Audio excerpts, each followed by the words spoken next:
Hi everyone, and welcome back to Dragonriders, a Song of the Damned. I took a pause there because I wasn't sure if I previously had introed it as PB's Dice Den's Dragonriders or not.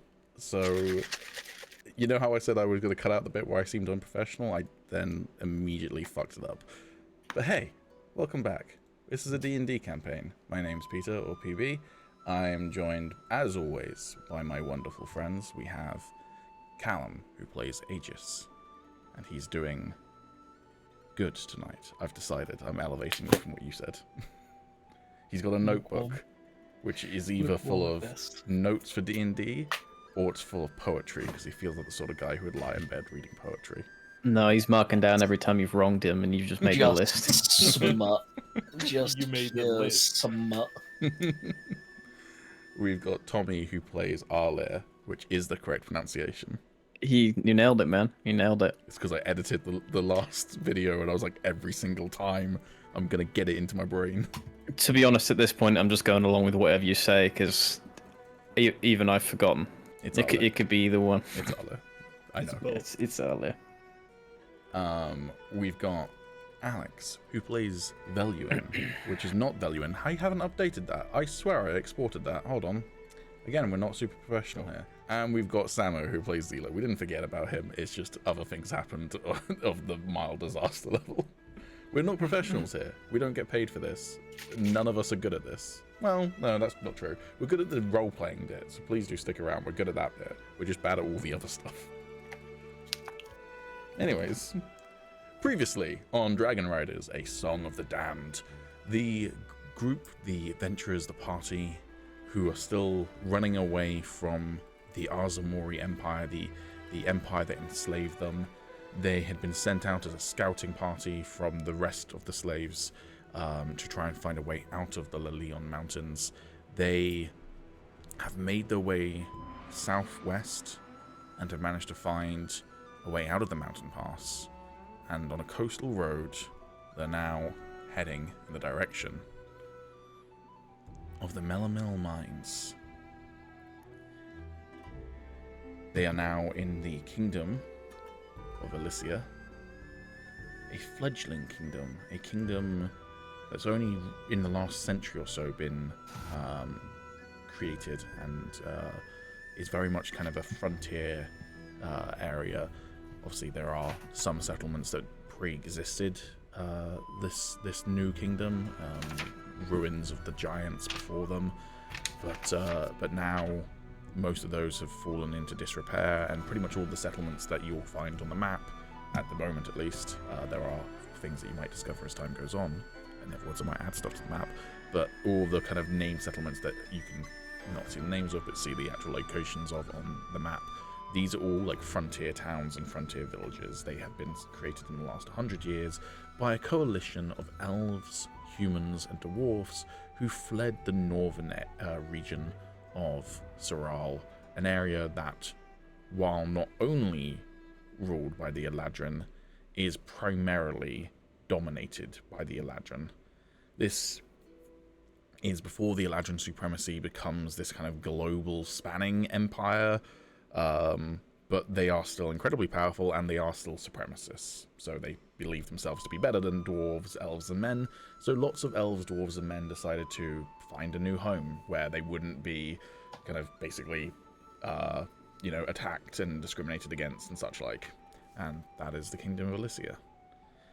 It's up to you whether you've ever been here before. I would say for Arlair, probably a little bit unlikely, unless you travel a lot in your time. Probably the same for Aegis, but potentially if the Ruined or Zila are particularly well traveled, it's not that far away from where you two grew up. It's not that close either, but it's one kingdom south rather than two kingdoms plus west or north. So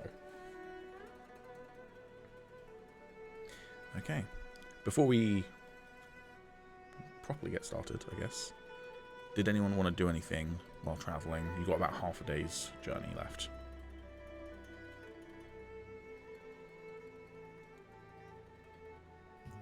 Not personally. Okay. So journal up.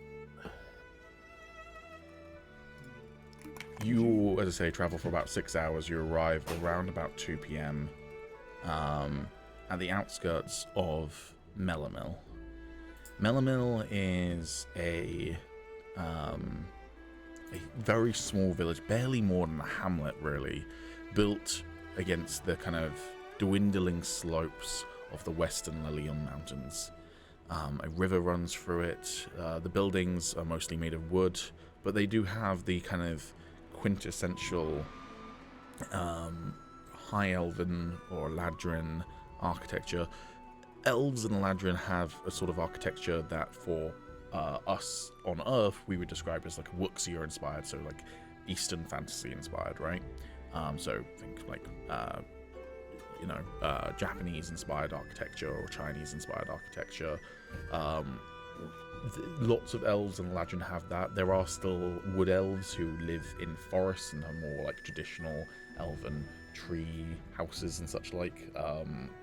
Yeah, tradition. A lot of elves, as I say, have this kind of Wuxia inspired aesthetic, shall we say, in Dragonriders or in Songs.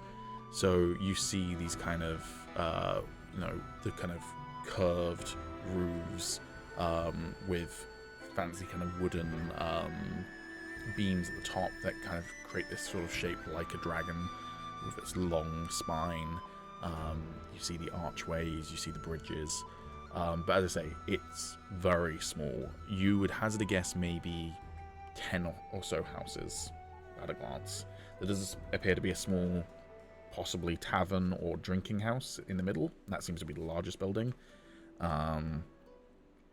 Can you all give me either a perception or an insight check as well? Is that perception or insight, sorry? Yes. Yeah.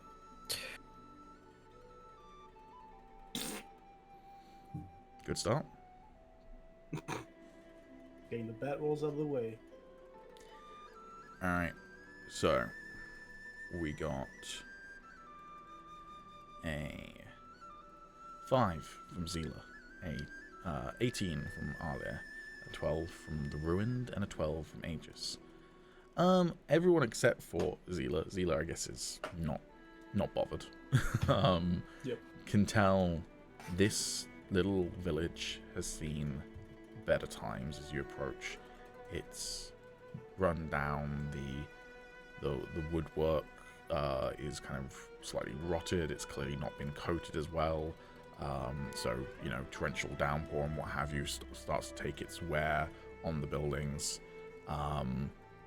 There's unkept fields for crops where they haven't been properly harvested. There is, weeds and such like growing by the sides of the path. Yeah, this village has seen better days. But it is a settlement. And that was your goal, was to try and find somewhere to basically like find for the refugees to head to, at least as a first instance, once you go back to them and show them the route out of the Lehlion Mountains. So, how do you guys want to proceed? Have we actually, on our travels, like before the campaign started, like the 2 weeks that we were like traveling across the mountains, have we actually found any other people apart from? Not alive. So this is like the first, like, people that we're talking outside of our escape. Okay. And the hag and die. Sure, but yeah, normal people. Yeah, I got a bit of action. This town has seen better days. Having a flux of refugees coming in from the mountains, they may have distrust for them. Perhaps we should ask around and see if there's anything we can do to help. You read my mind. Who knows? Maybe they'll be willing to part with some land. Depending on the jobs. Only one way to find out. Indeed.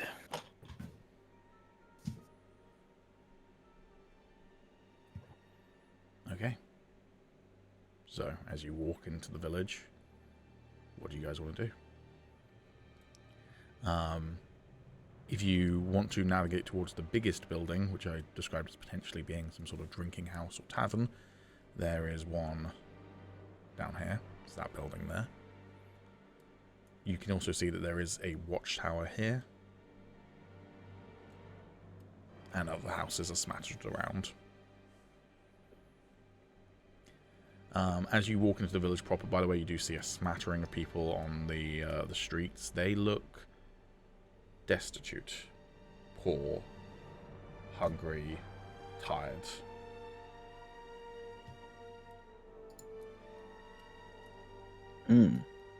Gather they probably don't get much trade down here.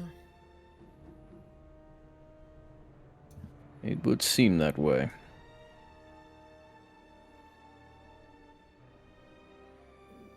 Rare are people's spirits broken, so something has befallen these people, says Dai. Can I roll perception and see if they look sick? Sure.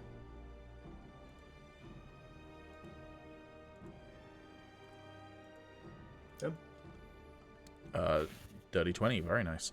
No, they don't seem sick, or at least there's not a plague here. Maybe a handful of people have some sort of, medical condition. You might see, someone's ill in terms of, lack of food, and therefore the immune system is not fighting at full force, but no plague, no leprosy or anything like that. They are, for the most part, medically healthy, just malnourished. And not malnourished as in, they are starving, but as in there's barely enough food to go around, so they don't eat a lot. Okay. Probably preferable we don't send everyone to a plague-infested town on the third session.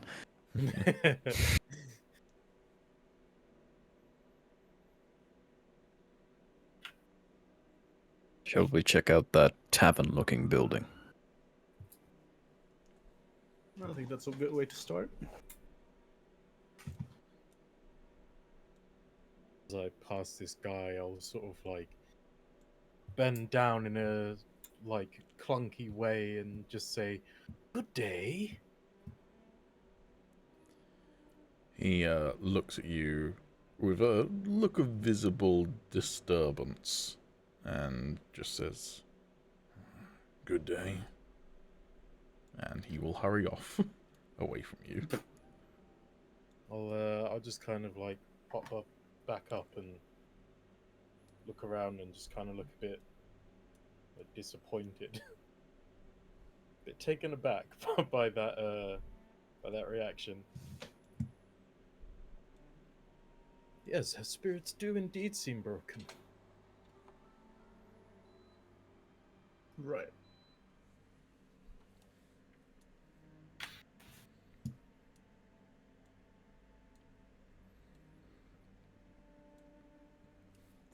Also, just to explain, because this looks a bit weird on this particular map, but I didn't have a kind of ground floor for it. This watchtower over here, you can walk underneath it, and then there is a ladder to go up it if you wanted to. Okay. Yeah, basically, I only have the upstairs of the watchtower, so I couldn't portray the underneath of it on this map very accurately.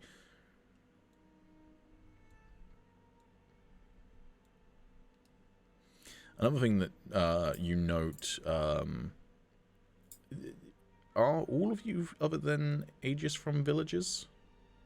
Rather than cities or towns? I'm from a small town. Okay. Another thing that kind of occurs to you all is that it's unusual to have big boulders just in a settlement like this, because if you were going to grow crops here or whatever, you'd have to work around these, right? So they would normally be broken apart and moved or removed. So the fact that they're all lying here makes it look like this village is either fairly new, although the quality of the buildings would counter that, or the people never really properly settled in. Hmm. Could it be that these are refugees in themselves? There certainly are signs.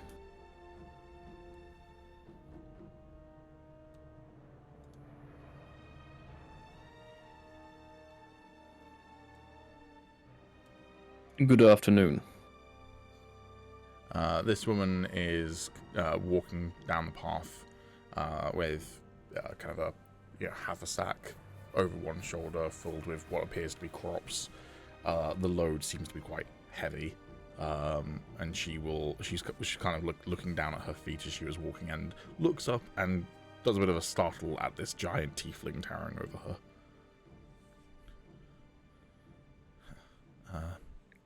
Hi. I've not seen you around before. No, we're passing through. Though, we are curious if there's anything we can do to help around here. Can I give Alia like a little bump and like point at like her sack to like indicate to help her? Yeah. Okay. How do you indicate to help her? I'll bump into him, like give him like a little bump, and I assume he would look at me if I do that, and then I'll just kind of nod towards the sack. I'll wait for her to reply before I do anything. If you're just passing through, then I'd pass through quicker. There ain't nothing here for people like you. People like me. People. Travelers. There seems to be ill foreboding feelings in the air. What plagues this village? Nothing plagues this village. Just a shithole with no way out. Excuse me.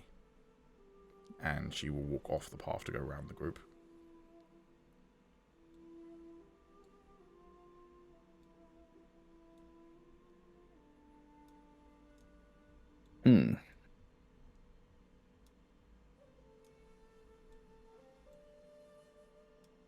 Seems we might have our work cut out for us. It appears like these are my type of people. How so? They've been ruined. And maybe you wouldn't say that to them, says Di.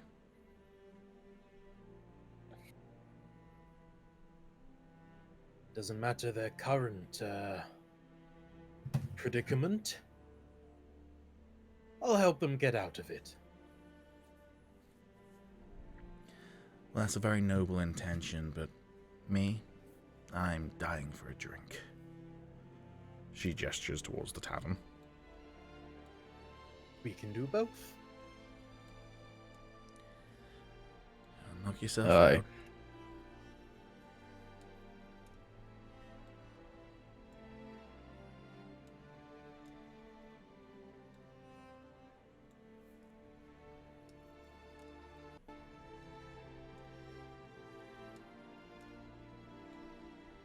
Crept up on Zila a little bit there.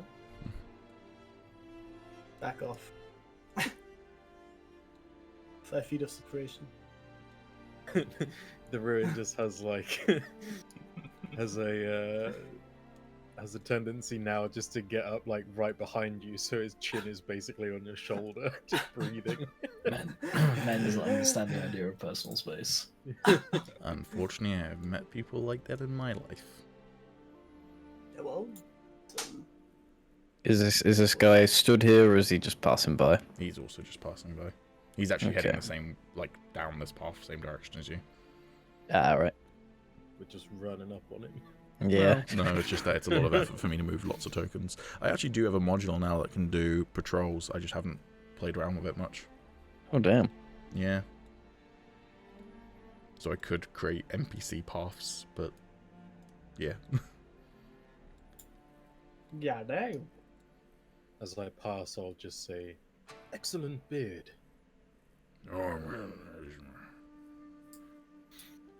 Do you speak Dwarvish? No. He muttered something in Dwarvish. Wait, I do. Yeah, I think the ruin's quite far behind you, and it was muttered, so unfortunately, Zila doesn't hear what he said. I'm lucky.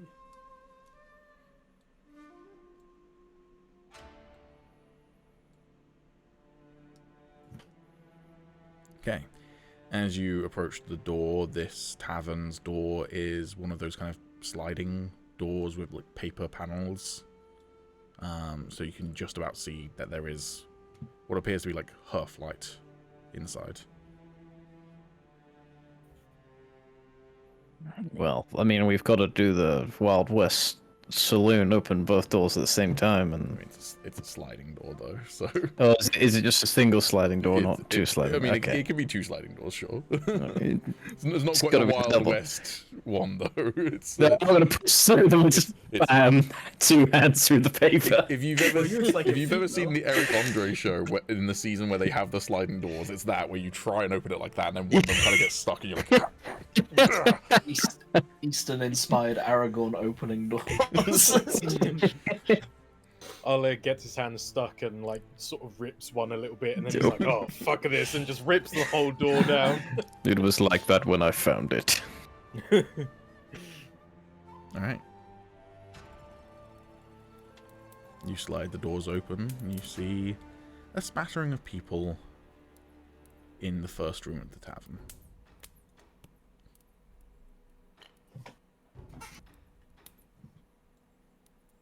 Does anyone stand out in particular?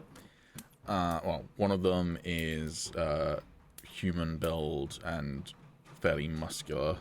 He looks better nourished than others. And the other one looks about as downtrodden as your average person in this village. Both of them quietly share a drink. What were you going to say before? Sorry. I don't think I was going to say anything, so... you're Okay. good. If I was, I've already forgotten it.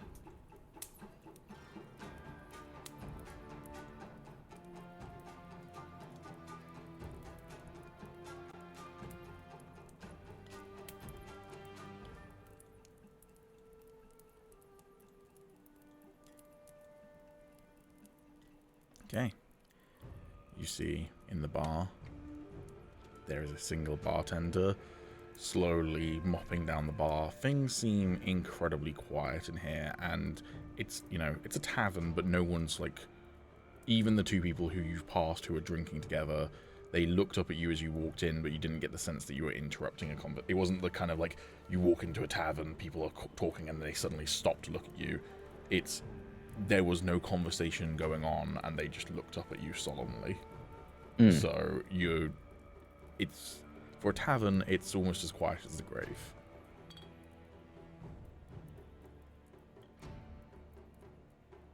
Getting some "There is no war in Bar Sing Say" vibes. Hey, says the bartender.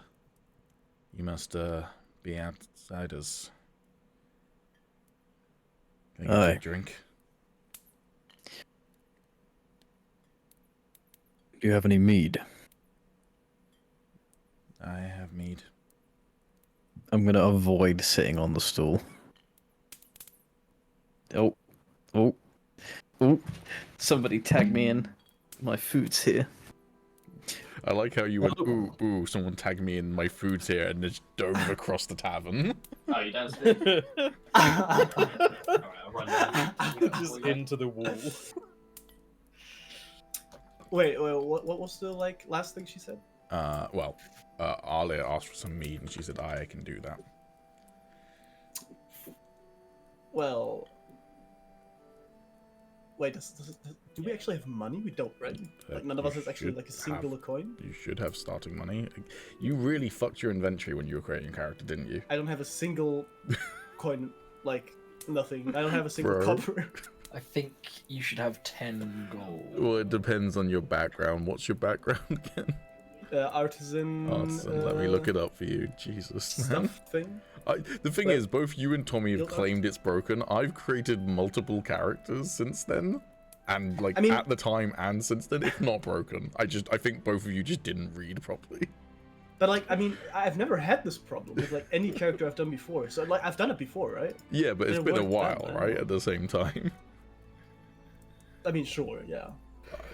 Look, I'm happy to blame Wizards of the Coast for a lot of stuff, but I'm putting this one on you guys. But how bad could I have fucked it? Basically, I it's like mean, it's a everything was drop-down menu that you have to open to select your starting gear, and then it gives you your money. Like, you have to click the drop-down menu and be like, do I want starting gear or do I want starting money? So I just think you just didn't click the drop-down menu, but, like, it's there. gone. Pretty sure I did. No, it doesn't matter. I'll take that. I'll take that blame.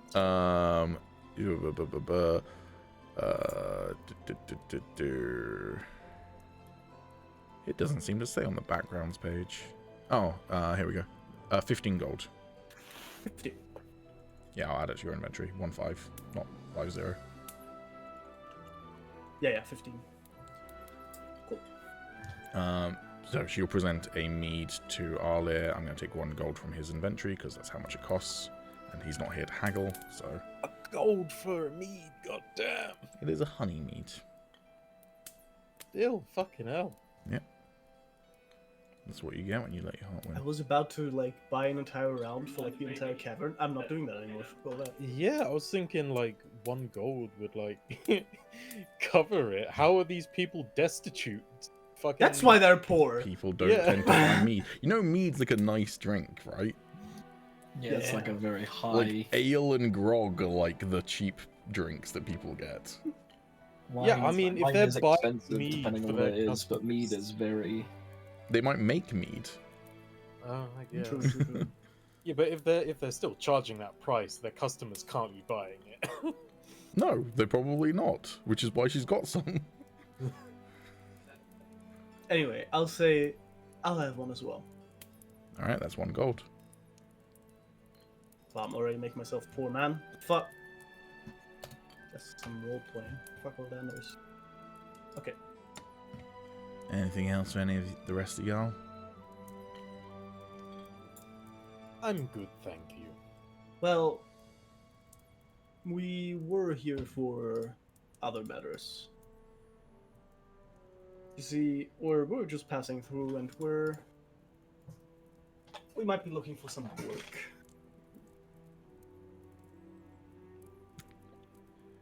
Roll me an insight check. Also, welcome back, Tommy. You got your mead. It cost you 1 gold. Everyone talked about how 1? expensive. 1. Well, what the fuck, man? What is wrong Yeah. with this? And again, we then cover the fact that mead is like a nice drink, and poor people don't tend to buy mead. Well, I got expensive tastes on this character, then I guess.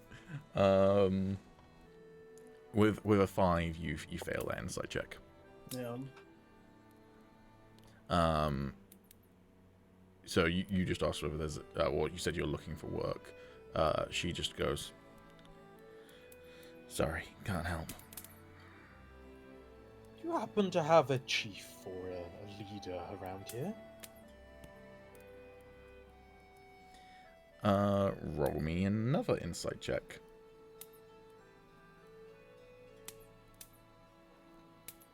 Come on. Can't be worse than mine. Hell That's yeah. a lot better than yours. Yeah, that's a lot better. With a 19, she fires a lightning quick glance at this woman here, sat at the bar. This woman is kind of fully hunched over the bar, nursing a mug of some sort of alcoholic beverage. But with that 19, you can see from the ring marks on the bar, it's not her first. The other drinks have been taken away, but this is not her first drink of the afternoon. And again, it's 2 p.m. It's, you know, that people in here are day drinking. So for most people, that's probably like them just like passing the time with a drink. But she seems to be sat here drinking her troubles away, essentially. Do these people only have meat as like alcohol? No. Okay. I was just wondering. Again, you asked for mead, and this woman was like, sure, dusted off this ancient bottle. Went, that's fine. if you want the really expensive shit, go ahead. I'll sort of turn and look at the lady next to me then, and just sort of like gesture to the drinks in front of her and say, "That's quite a lot of drinks, which I can assume means quite a lot of troubles to be drinking away. How would you like to unburden some of them?"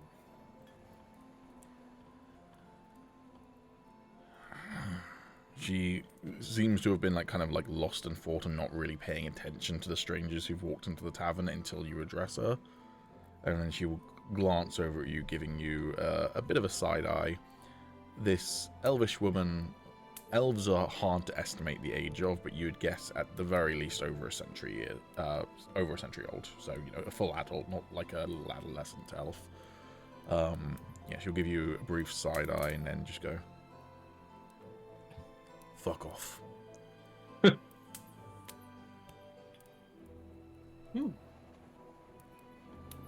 Oh, 'twas rather rude, but I shan't hold it against you. May I ask what your title is in this place?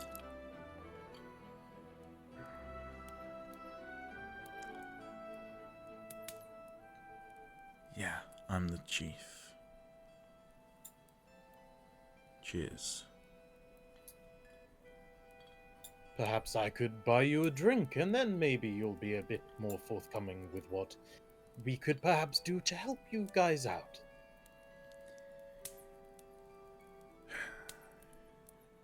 Unless you are all incredibly rich, I don't see you helping.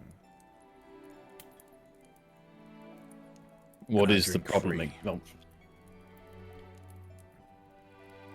What are the problems exactly? I noticed your fields aren't in any good condition. Look, I get that you're, what, traveling mercenaries? Incorrect. Where you're looking for work, you presumably want to get paid. Not I'm exactly. not worried about that.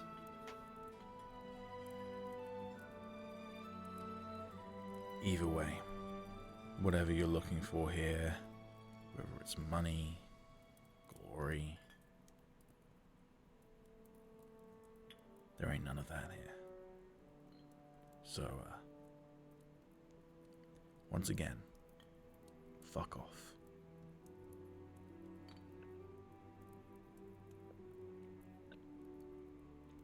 We're here looking for a home for people we care for.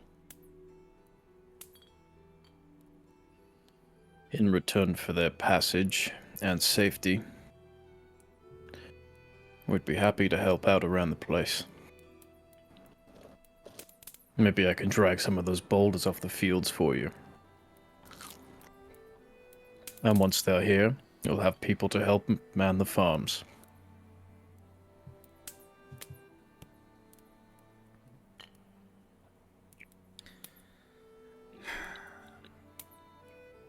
Gloria,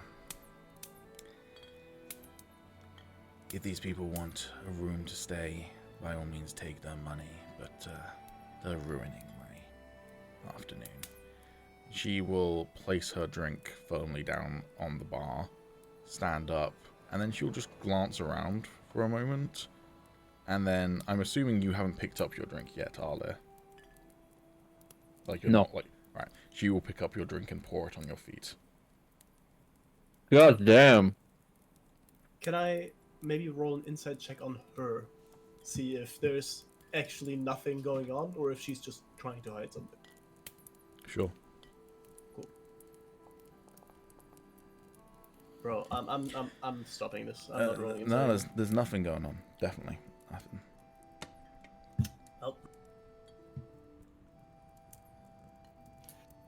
Well, since I'm still holding my drink, I'll tap Arlier on the shoulder and I'll just give it.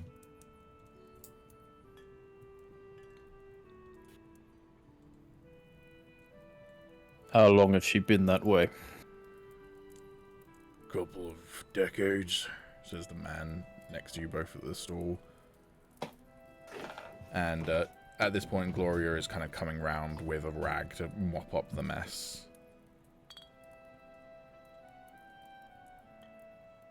I'm gonna put my hand out and please allow me. I pushed her after all. Thank you. You said you gave your drink to Arlia, right, Zila? Yeah. And she'll say, "Let me grab you another drink." I'll give her another gold piece, whether she wants it or not. Well, she will thank you for it, and she'll then just put the entire bottle on the bar instead. So that's probably enough for everyone to have a drink of mead if they want to. Nice.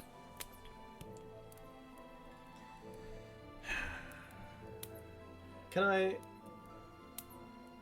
from that bottle, can I pour this guy a drink? Sure. Appreciate it. Well, so what's really going on around here? This place is, well, it's not a happy place. No great monster to slay or nothing like that, just shit luck and trusting the wrong people. What's that mean? You want to know our whole story? It ain't a fun one. I mean, your drink's still full. May need more than one. Might get a bit, solemn. He And I'll takes look another... over. That wasn't like a bribe him, by the way. That was just a genuine, like, this is a not pleasant story, so I'm not going to enjoy telling it, but I'm going to tell you. Sort of Sure, thing. yeah. I'll just look over to the bottle, indicating there is more to drink. Sure. Before this conversation continues, I want to just move over to Arlia and give him a tap on the shoulder and say, fill me in on everything that happens afterwards. I'm going to go and see if I can't cheer those fellas up over there. Very well.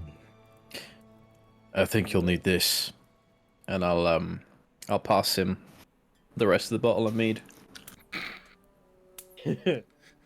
I'll No, I'm sorry. It's just the cross-play of roleplay, which was Zila being like, hey, don't worry, there's an entire bottle you can get for this entire story, and then Arlo being like, yeah, take the bottle away. Wait, Yeah, okay, no, no, we can salvage that. When I see him trying to grab the bottle, I'll just pour like another cup real quick, and then I'll hand him. Okay. So there's like now two drinks. But There were there's also still a bottle. quiet conversations going on, so it Yeah. can make I sense. raise you. It's my fucking bottle of mead. yeah, I gave you my I'm- bottle, my drink. I'm just gonna say, oh, no worries about that. And then I'll turn to the lady behind the tavern and say, I'll buy another bottle, please, and 3 cups. No bottle of mead, it's our final one. Are you selling it to anyone else? No, it's just... Okay. Well, there we are then. Here's the gold.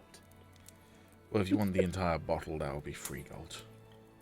Okay, I will spend 3 gold. Just probably made like an entire fucking month's Everyone salary. spends their entire today. fucking paycheck on mead.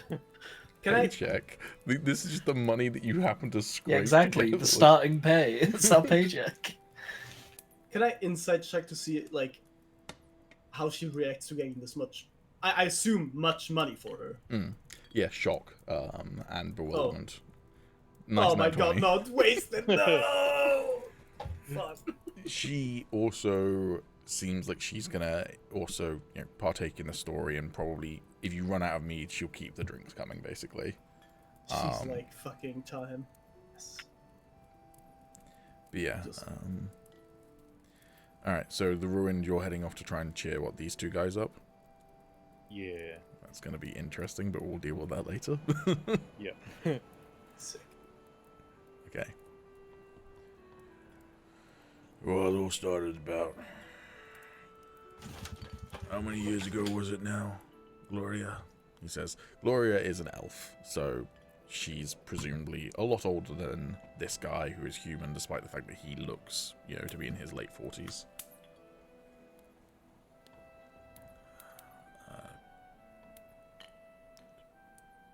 120 ago, maybe? 120 years. Yeah. My grandfather was one of the ones who came down here with the group, seeking a new home. You see, a lot of people who came to this part, they were elves, handful of humans, some dwarves, but most stuck to their own groups, But we had folks who figured they could make a real difference. We had a dwarven miner named Morkel. He reckoned he could find a place for us to set up sticks and, make money. And it was good for a while. This is Gloria. They read the stones. The rest of us worked them. Not all of us, obviously, but that was our main trade. Until one day, it all went wrong. They say the dwarves can read the stone, know what's safe to mine and where's not. I don't know if Morkel just pissed his ale away. Some folks reckon he did it vindictively. Said he wasn't getting enough of the share. There was a cave-in. Damn side. Over half. Much more than half the town. Gone in an instant. Only survivor. He juts his head towards the door. Lehua. She saw it all.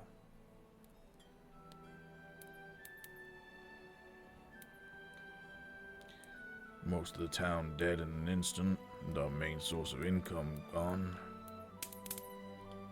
Well, this place is pretty much dead already. So, folks like her, folks like me, we sit here and we drink ourselves until we drown. What about that dwarf? Oh yeah, he still lives here. Piece of shit. Was that so? Village pariah, you know how it is. But, yeah, you don't have enough money to move neither, so... Is he by any chance, and I'll give a description of the guy who insulted the rune earlier? He didn't I don't insult the actually know. ruined, he just said something in Dwarvish to the ruined. Yeah, I just figured it wasn't an insult, I don't know. In my head, it was just like, oh, well, thanks. Oh, okay, never mind. You give the description of that dwarf, though. A dwarf has been complimented on his beard, and you're expecting him to be like piss off? No, he's gonna love that. No, that's Gregor. No, Morkel's older, gray beard. Lives. Where do we find him? Lives in the northernmost house. He gestures out the window to the north. You passed on your way in. I'll look at Zyla and Zila. sorry, Zila. Oh my god, everyone's name, man. It's all right. We're all learning. It's fine. Yep. Yeah, I think mine Yeah. was pretty easy. the ruined. Well, you Agis. say your name's pretty easy, but as the stream overlay is currently saying value, and it's clearly True. not that easy. He might have the most complicated, yes. And I swear I did it right this time, but I clearly didn't. So Yeah, I'll look at Zila and I'll say, are you thinking what I'm thinking? And I'll nod. Raise my eyebrows. Yeah, well. And I'll tap on the counter, getting up, showing that I'll leave him be. Thank you for that. You were much more cooperative than your, well, companion. Don't judge her too harshly. She's drunk, and she lost the most. I'm not. Even her forefather's blade.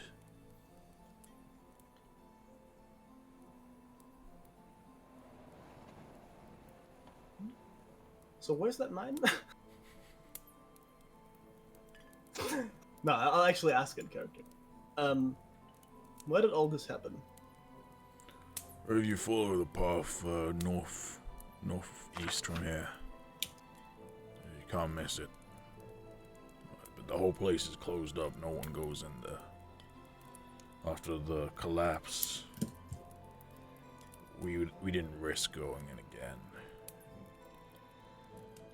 Morkal, the fucker, he's the only one who could read the stones proper like, so not that that did us any good. Is that the only entrance into your mines? Only one I know of. Truth be told, this all happened when I was a kid, only reason why I wasn't in there. So, never been myself. My pappy, though. Sorry, did he say how many years that happened ago? He didn't, but given the fact that Okay. he's in his like late 40s and he said it happened when he was a kid, Okay. you can estimate around about 40 to Yeah. 35 years Alright. ago or so. Yeah, okay, cool. Well, again, thank you a lot, and yeah, might be back. If you do go investigating those mines, I don't know why I'm suddenly more southern than I was before, but fuck it, I'm rolling with it. If you do go investigating them mines, you be safe, you hear? Will do. And I'll give her like a slow nod. She gives you a tip of her cowboy hat. It's She just for some something reason apparated. And I'll take another look at her like, It's as soon as she found out we had big tippers, she was like, I'm gonna get my southern Yeah. charm on. Puts on that's a cowboy. sick I'm hat. just a Maybe southern they've got belle. oil.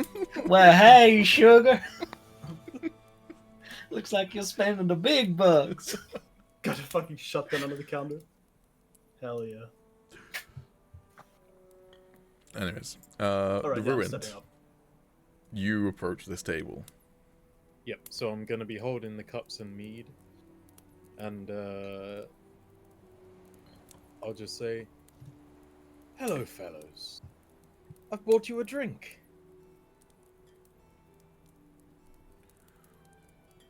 Oh, pull up a seat then. Why, thank you. Do you chaps by any chance play cards? No, lost too much money on that, but if you do want to play cards, he gestures to the wall behind him. Card game going in there. Us lots is the younger guy. We're the ones who, it didn't go too well for, shall we say. Well, how about a friendly game? I've got my own set. No money on the line, just a night of merriment. Lift your spirits. Sure. Can't hurt. Fantastic. And I'll pass around the cups, pour some mead in, and draw my playing cards. Cool. So, you're not playing to win. However, let's just go through a quick tutorial of how you'd use those. Same as any other tool. So if you go to character sheet on the front page, you can select player card set, and it should allow you to roll. I believe the bonus for player card sets is charisma or dexterity.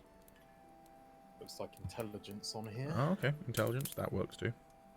You know what, I'll let you do whichever one of the three you want to do.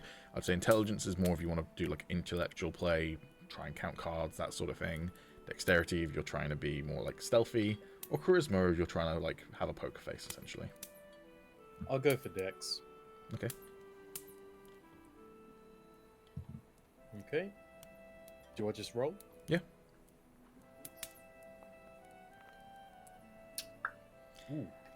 They trounce you. Mm. It's the older guy who wins. They're both clearly seasoned players. You gather the fact that the losers table, quote unquote, is probably filled with different people each night, but there's probably a pretty regular set of people who play every single day. This is how they drink to drown, is to play cards instead. I'll keep it going for a couple of games, and I'll start just like telling stories of before I was a slave and everything, and just try and get a conversation going and everything. Just try everything in my power to make them a bit happier. Okay, roll me just a persuasion check then.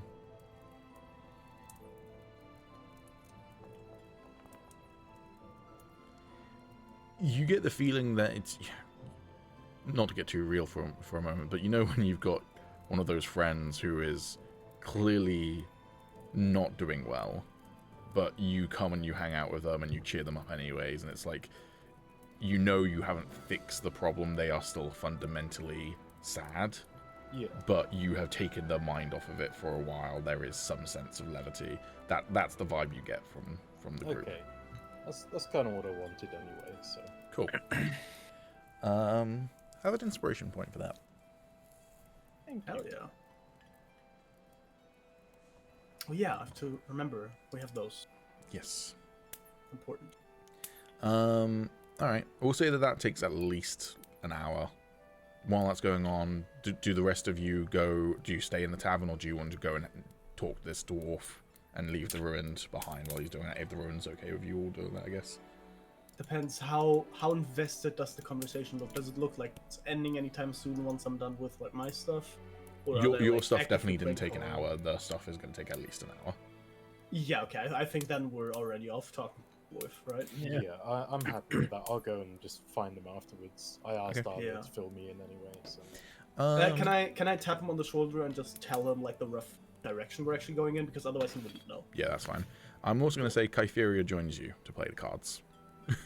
Seems like the sort of thing she would do. Yeah, I kind of want to. Yeah, I like it. Not necessarily roleplay, but I kind of want to like just get a feel for like her sort of character as well. Like as I'm telling stories and everything, like just kind of noticing if she like chips in at any point and like actually converses. She is much quieter than the other two. The other two will like occasionally actually like chip in stories about what it was like growing up here. One of them is human, the other one is dwarvish, so one of them has lived a much longer life. But yeah, they do actually, like, as I say, share stories. None of them anywhere near as interesting as yours, but more like, oh, I remember this one time I was playing out by the river and saw this giant koi fish and that sort of thing. She does not divulge anything really about her past or anything like that, and instead seems to, despite the fact it's a friendly game, quote unquote, she is treating it like it is a game of high stakes, with high stakes money on the table, because she wants to win. Fair enough. Okay. However, after a couple of rounds, she does finally tell a story. Kind of like it's gone around the table enough times where it's become noticeable that she hasn't been sharing stories. So she will, the attention of the table turns to her, and she finally does share a story. But the story she shares is not one of her own. It's not like her personal experience like the ones you've probably been telling. Instead, it sounds like the sort of story, and she makes no she doesn't pretend it's about her either. But the story she tells sounds like the sort of thing she would have picked up in a bar somewhere. It's a story of high seas adventure, piracy, and cursed gold. And she tells it fairly well, but she's not got the gift of a storyteller. It's not like she's not putting a lot of emotion into it. She's just kind of going, oh, okay, yeah, this is a story I heard, blah, blah, blah, blah, blah, blah, blah. Almost like she's telling a tale of what happened to her at work today. I will appear extremely interested regardless, Fair enough. and will then compliment her on the story. She just kind of gives a eyebrow twitch of acknowledgement to that compliment. She's not going to go like, oh, thank you so much, but she's like, okay. Did a good job, I guess. Guy, meanwhile, will say before the main group heads out. Also, Arlia, you didn't seem to take a long rest. Oh yeah. I don't need one. Dai will say, I am feeling weary from our travels. After the scenario in which I came upon this group, I feel like I have not fully recovered. I shall take the opportunity to rest here. If you want to investigate what's going on, by all means, but I feel like it's best for now if I recuperate.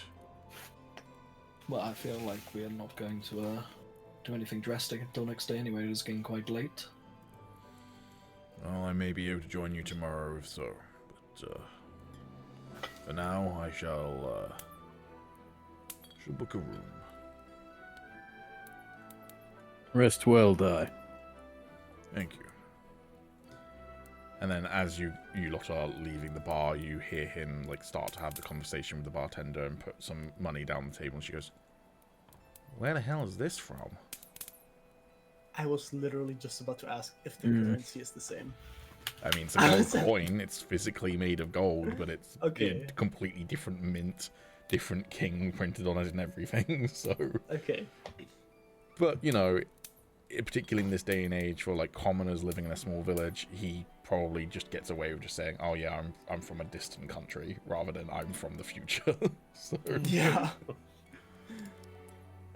I don't really need to roleplay this out, but she did say that this dwarf was drinking like his stuff away. Can I buy a somewhat cheaper bottle of whatever she has? This doesn't need to be roleplay, just something.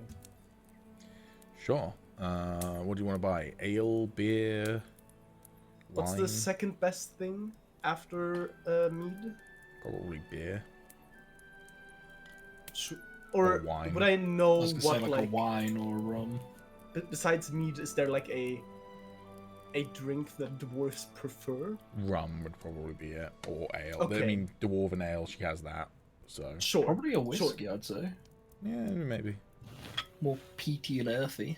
I mean, Seems my more character's dwarven to me. pretty well versed when it comes to dwarf, I would say. So whatever she would think, Dwarf fuckery. Whiskey will cost more than dwarven ale.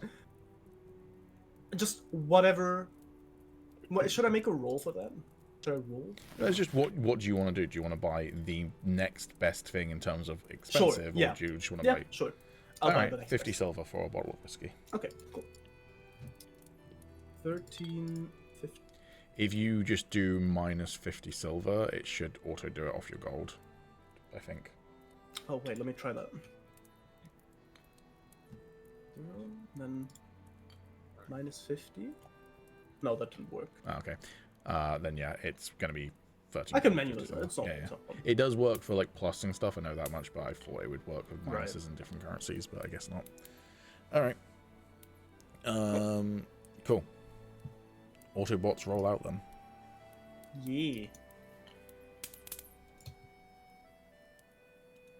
Do we have to manually walk there, or I can Send zoom us you a- over there if you want to zoom over there. I mean, Yes, please. I don't really need to. Unless you two need me, I might just stay here. I've got some ideas that I'm working on. If that's okay.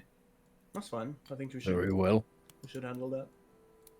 It's a good thing you said that before I zoomed you Yep. over as well. I noticed you took me off the stool. I was like, oh.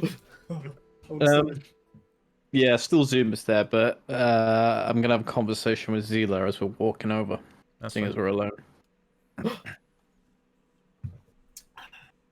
Now, Kith. Kith.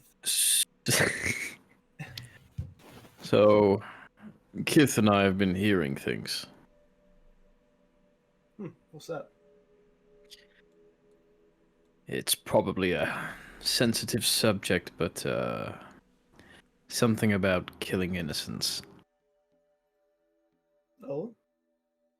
And I'll give a not really bothered look.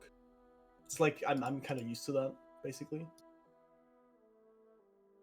I don't suppose you could elaborate on these rumors. Well, you think I killed innocents? I think it's a rumor. Well, I mean, That's why I'm asking. let's just say that the kind of person that I am brings a lot of misconception. Say the least. I can sympathize. I'm sure. Which, now that I think about it, like it was one of the first things I have heard, because I mean, I would assume that someone of Ali's like stature, it's very apparent when he's around, so people would probably like talk about him first. I'll bring up. I've heard a similar thing, actually. Well, not similar, but Oh, you see, and I mean, I especially know how probably absurd this is, but I've heard you were, or at least your parents, and I'll stop there to see if he like reacts to me mentioning his parents at all. If not, I'll just continue. But um, would he react at all? I'm gonna roll. Fucking. I'm gonna roll a whiz, and if I get under 10, Okay.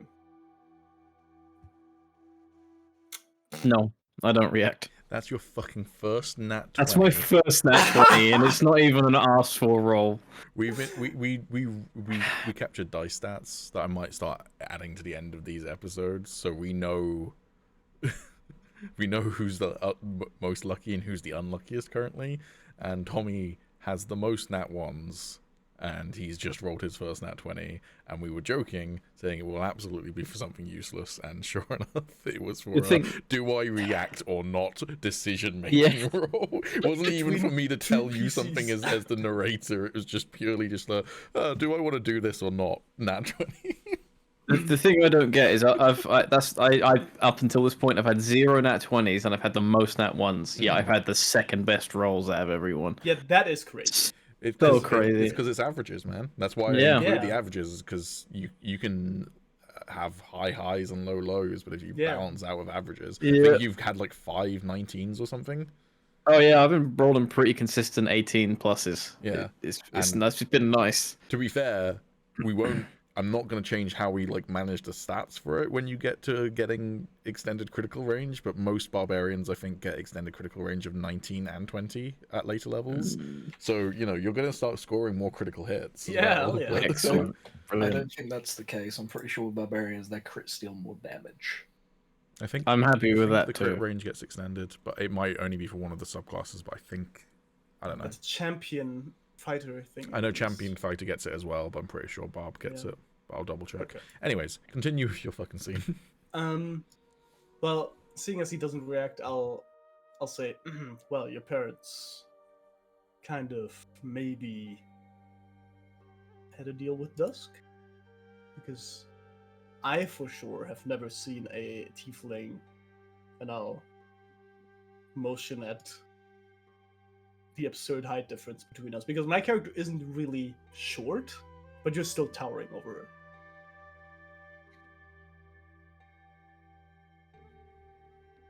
Well,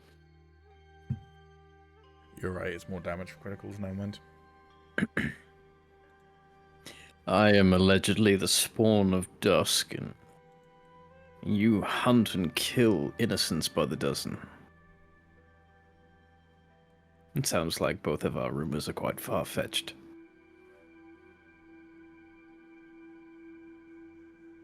Yeah, if anything, I would know what it looks like to make a deal with Dusk. It's not... This didn't really bode well with me. I would base my height more on genetics and plenty of milk. But sure, we'll go with Dusk. That sounds better. I mean, whoever need to intimidate someone, I'm sure that will make a great story. We'll go with it. Maybe it might come in handy on this dwarf. Yeah, well, we'll see. And I suppose at that exact time we arrive right here. Sure. Yeah. Also, 1700 years in the future, a certain half-orc gets triggered. I don't know if someone knows this, but it's a running joke that Alex's character in Songs of the Forsaken hated drinking milk. Or did he love drinking milk? I can't remember which way around it was. Yes! Yes! I've made it so... No. Gaslighting successful. Yes. I was like, I'm fairly certain he hated it and everyone just bought him milk, but I couldn't remember whether it was actually he liked it and therefore everyone like ruined his milk or something. I bought him milk every single time we were at a tavern. Yeah. None of my characters have ever liked milk. Do you not like Milky milk IRL? Vilky loved it, man. Milky. Anyways. Right. Yeah, you arrive at we'll the door. knock on the door. Yeah. Damn kids are tired for that children. Oh, you ain't kids. He has a club in his hand that seems like he was potentially willing to at least threaten to beat some children with it. I see your vision still works.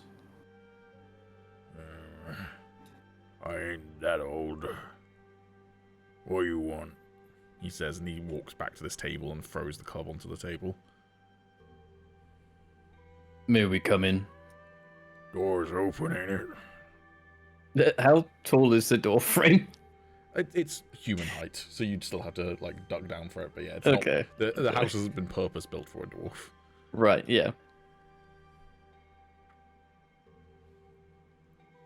I'll close the door behind me. And I'll stay at the window. We're not from around here, as you may have noticed. Really? Fuck me. I could have sworn we had a 20 feet tall tiefling in our camp.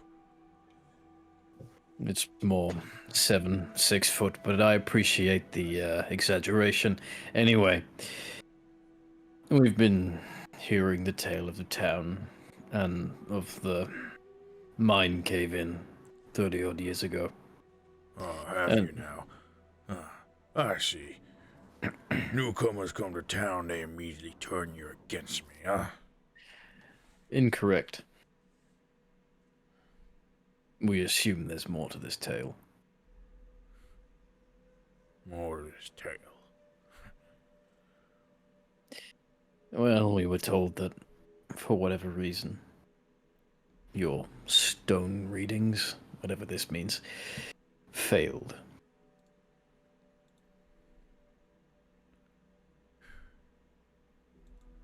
They didn't fail nothing. I'm from a proud line of mountain dwarfs. My kind, we read the stone. I know the stone. I'm telling you, as I told them all, there ain't no way that had a cave-in. Not a natural one at the very least. Do you have any ideas on what could have happened?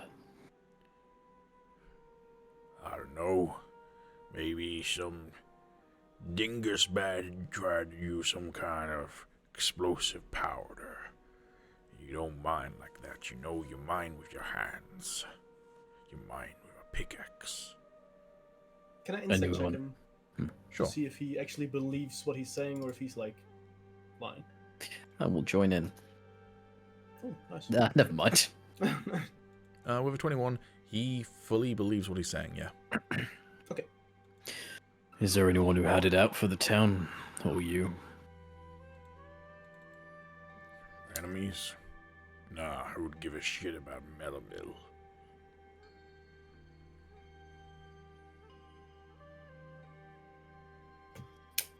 Do you reckon there could be answers in the mines?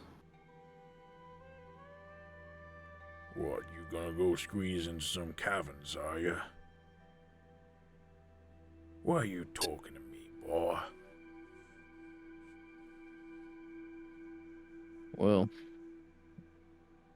for 30 years it seems this town has been stuck in the past. Sorry. Police are coming. Gotta go into hiding. Wait, what? Can you not hear the Oh. siren? Yeah. Oh, the siren's outside my window. Okay. Sorry, can you repeat your last line? Before Yeah, I made a dumb joke. It would seem that this town has been stuck in the past for the last 30 years. It seems like the only way to snap them out of it. Why you wanna help us? Why you wanna believe me? Well, more than one reason, really.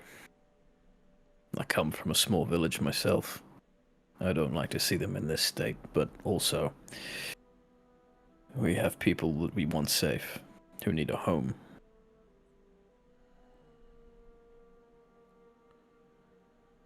If we help fix this place up, then we're hoping that it could be a home for them. I tell you now, there may be answers in the mines, but wounds like this, they don't heal proper, you know? I had 30 years of kids throwing stones through my windows. Doesn't matter what you tell the people of this village, they're never gonna trust me again. Would you not at least like to try and see if that's true? Or would you rather roll down and accept that fate? I ain't rolling down. Rolling down would have been running when I had the chance. No, this is my home. I stay here. Kids throw rocks through my windows. I beat them. Since the parents ain't doing the job for them. What a noble hero you are. Sorry. That's my bad. And Zila's like, I'm out. you're gonna, what's the word for it? Basically be abusive to children. I'm out. I'm out. Which is valid, to be fair. Yeah.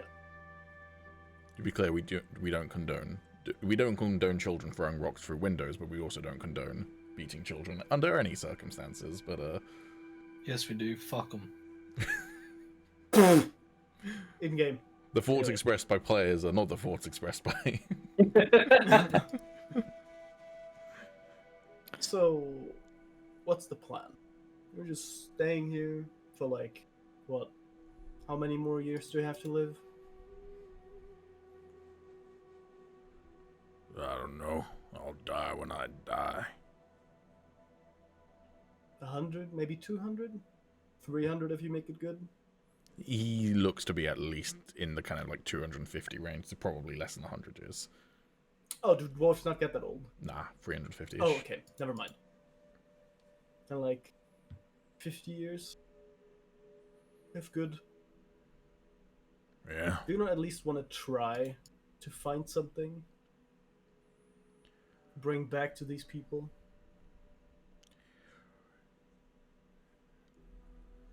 Let me ask you a question. You volunteering to go into the mines yourself? You asking me to go in? Because I'm too old. And I don't give a shit no more. Well, If and I had I'll, it my way, a local traveler would come into town with a couple of vials of poison. I'd pour it into the well. I'll give him a fake smile and like pull out With your 21 insight, by the way, that you got yeah. before, that you can tell is him posturing. He doesn't actually mean that. Sure, but like it's a bad joke basically. Oh, it's him trying to act like he's this angry, horrible right. man who doesn't care for the people in this village. But the truth is, he's a broken man instead, and he just wants to. He wants to basically project the image of what the village is perceiving him to be, because that's easier than not be. It's easier to pretend to be what they think he is than it is to be who he really is. If that makes sense. Listen,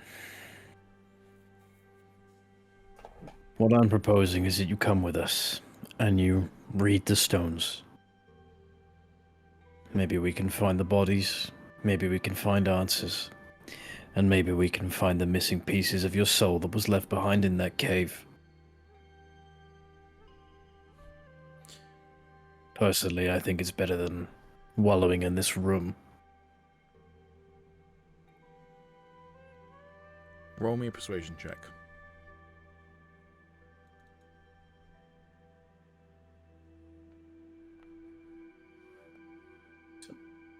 Nice.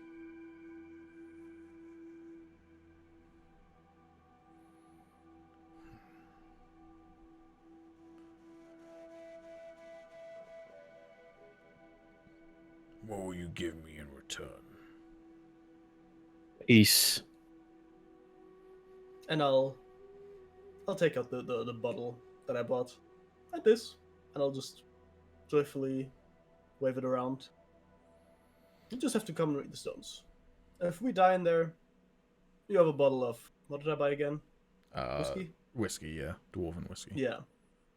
You have a bottle of whiskey more. And you don't have to worry about us anymore. That's a win-win for you. God, you two are as fucking persistent and annoying as my wife. He walks to the door and opens it. Oh, come on then. Sun's getting low. It's getting real low, anyway. Do you mind if we stop by the tavern? I ain't going there. Ain't welcome. But I'll meet you by the mines. I'll get him. You might want to be discreet about it, though. Some people might object to you going to the graveyard of their ancestors. You could stay with them. I'll go get them. And I'll Very well. dart towards the tavern. Cool. I also realized that I said the sun was getting real low, and yet it's like broad daylight according to the map. It's that one scene in Prisoner of Azkaban where like they look out of the window and they're like, "Oh, it's nearly nighttime, Harry," and it's like, "No, it's not. It's like it's like 2 p.m." Close enough. I mean, Could have at least done like the really shitty job that some movies and TV shows do, where they film it in broad daylight and then they try and make it look like nighttime. House of Dragon. I said what I said. I like that show, but that was a bad choice. Anyways, could have just set those scenes during the day. Anyways, just a bunch of people talking on the beach. They didn't need to be in. Anyways, Anyway. Cool. You gather your party before venturing forth, then. Yeah. As I sort of like get up and leave the tavern, I'll just say to the guys, if you or anyone you know requires any assistance with anything, I'll be around. Just come and find me and I'll be happy to help, whatever it is. No charge. I appreciate that. You have a good one, you hear? You too. Some of these guys getting more Western by the minute. Western campaign next. And then as like I stand up and I'm assuming Kytheria is gonna follow, I'll just sort of turn to her and say, it was fun playing some games with you. Yeah. Fun, getting a read on you, she says with a smirk. But next time we should play for cash. Once we get some more cash, I agree. Good. It's not as much fun if you're not losing a lot. Well,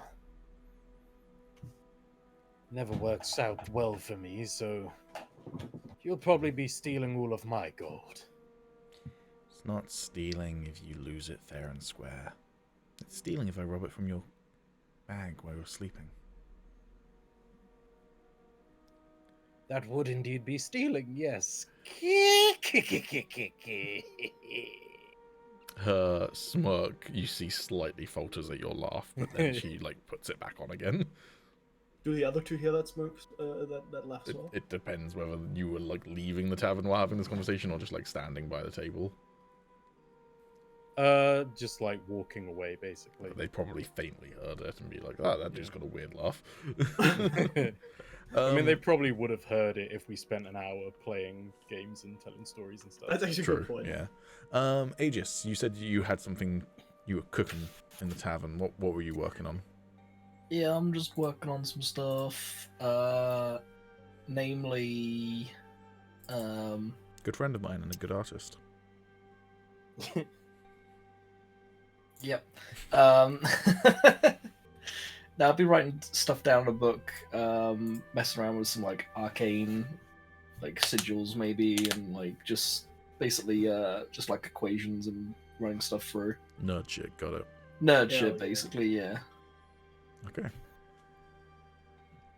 You make your way northeast, away from the village. So you kind of came heading southeast.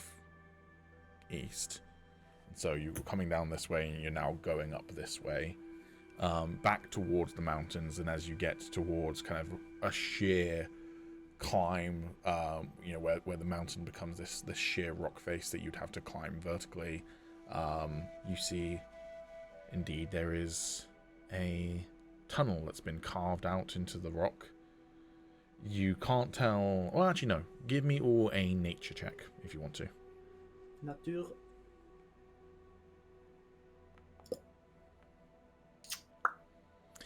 I'm again not bothered. Yeah, 5 ain't great. 14 is better. I've just realized the way that I've set up the stream as well. I changed the way that like the dice rolls were being visible. The bottom of the dice rolls, the actual results being cut off on the last one, so I'm gonna have to read out the numbers, but that's fine. A 14 is better though, ruined. With a 14 nature check, you can tell that elements of this tunnel are natural. So it's a natural cave that then has been kind of further processed by you know, the hands of men and dwarves and elves, turning it into a mine. As you go slightly deeper in, there is a small kind of track as well for carts to, you know, move materials or tools in and out. And you follow that along the tunnel as the light starts to fade away, and ahead of you are 2 rickety old mine lifts. Wooden boxes hang precariously over a deep mine shaft. Open on either side, the wooden frames are worn and covered in rock dust. The iron chains that hold them aloft creak slightly as they sway from side to side. Minecart rails lead up to and inside the left lift. A battered old cart sits on the rails, its wheels so rusted they seem unlikely to turn.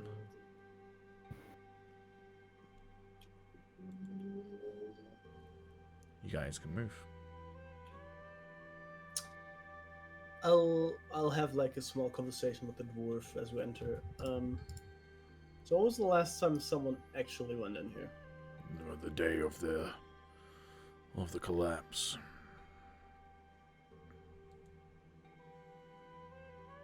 Is that for sure, or are you just not aware of anyone having a place? Maybe some kids tried their luck, but Lihua said this place was forbidden from the villagers. Not safe. And below the lift, that's where the cave-in occurred. I reckon if you took it down, you wouldn't get very far.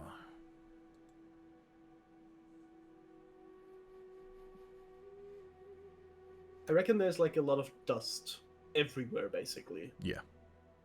Is there any signs of that dust being disturbed anytime, like in the past, whatever, week maybe? I don't know how much dust settled. Roll me an investigation check. Yeah, my investigation doo-doo. Yep. A 10 ain't awful. 10 from both Arlia and Zila. From what you can tell, there doesn't appear to be anyone who's visited recently.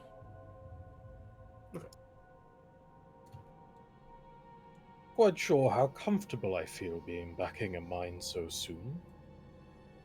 You don't seem Tell like me the about sort it. of person who did mining for a living. This is a bit No, I intense. don't imagine so. I've probably for a spent more living. time in mine than you, old man. What did you say, sorry, Zila? I said I've probably spent more time in the mine than you, old man. I was born in the mines, girl. You merely adopted the dark.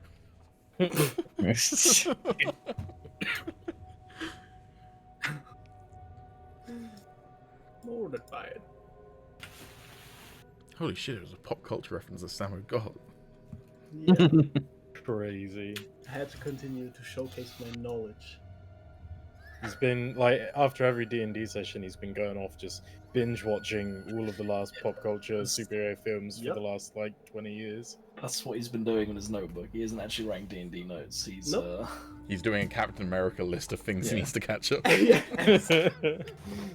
So what does... watches he now writes that down to figure out what we're talking about. Yeah. Exactly. Who's Captain America? Next session, he'll just randomly be like, on your left. Yep. I mean, Wait. he is on our list. Right. Yeah, now. On the left. Okay, well.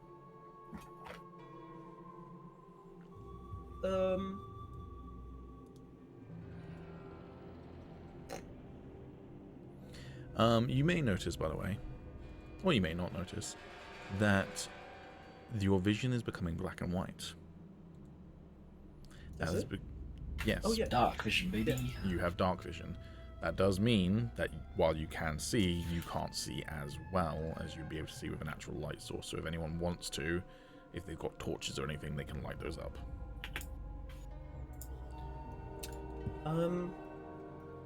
Yeah.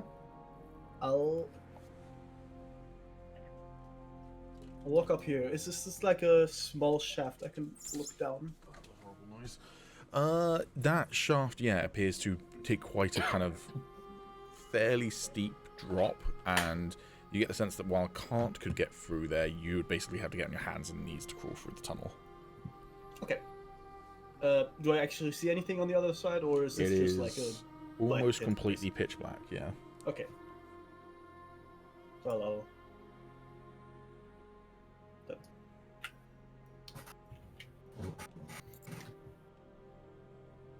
How's this lift looking structurally, Pete? Well, the iron chains that are holding the lifts aloft are just slowly swaying in the almost the absence of breeze, right? Like there is the ever so slight amount of like shifting air, but it's so slight that like the chains are just kind of almost imperceptibly moving and occasionally just like against each other. But they are rusty, and without any roll, you'd have no idea whether they're safe to go down or not. You could roll a insight check if you want to. Am I able, like, how far into the lift are they? Can I just grab them for where I am, or am I going to have to... I'd say they're about in the middle. Well, Okay. no, actually, the way it would be was like in the middle and then to the corners, right? So you could probably grab one of them as they hit the corners. So it's kind of like going up from the corners into the middle. Okay. Well, better safe than sorry, and I'll grab one of the chains. And cast mending. Okay, cast mending. Target yourself.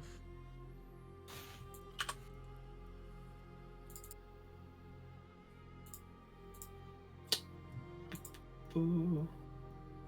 Okay.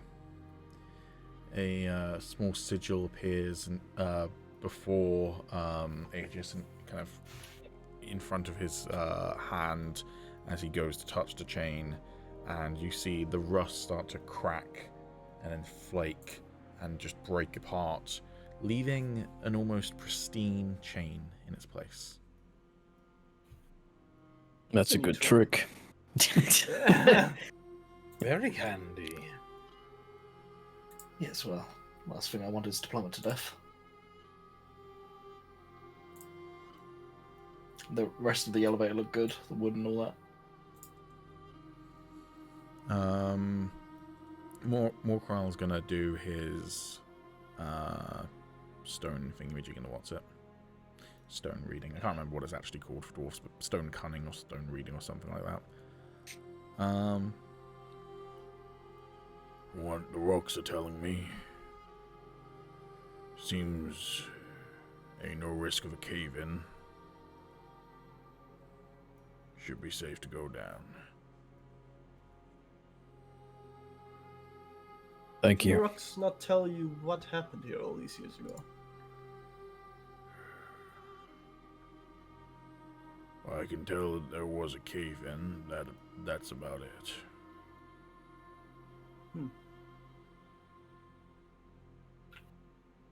I'd like to petition to change the name from this to to Speak with Pebbles. Speak with pebbles. It's called stone cunning. Yeah. All right. You wanting me to Bring come him with down with you, or are you leaving this old man in peace? That's up to you. Does he look like in any condition where he could like reliably like run away if something happens, or would he like kind of struggling? He looks like he's got the normal amount of movement for a dwarf, despite his age, but he doesn't look like a fighter. Personally, I'd say it depends on how much you want to redeem yourself. What he said. Roll me a persuasion check. Oh boy, Come on, man. persuasion is not my strong suit.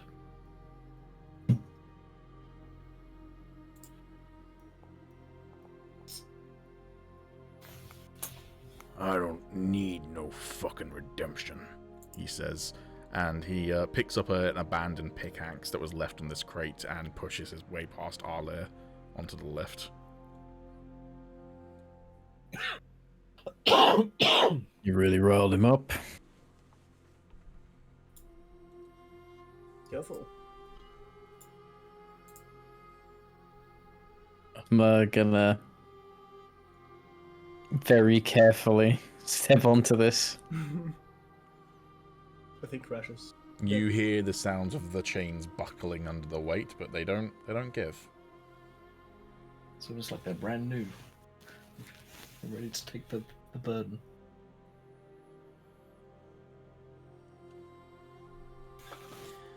After you, says Kytheria, gesturing politely to you, the ruined. I thank you. Sort of maneuver my way past Arlia. And then she'll step on the lift. Leo, Are you ready, kids? Aye, aye, Captain. as ready as they get. I wonder, is the ruin scared of elevators?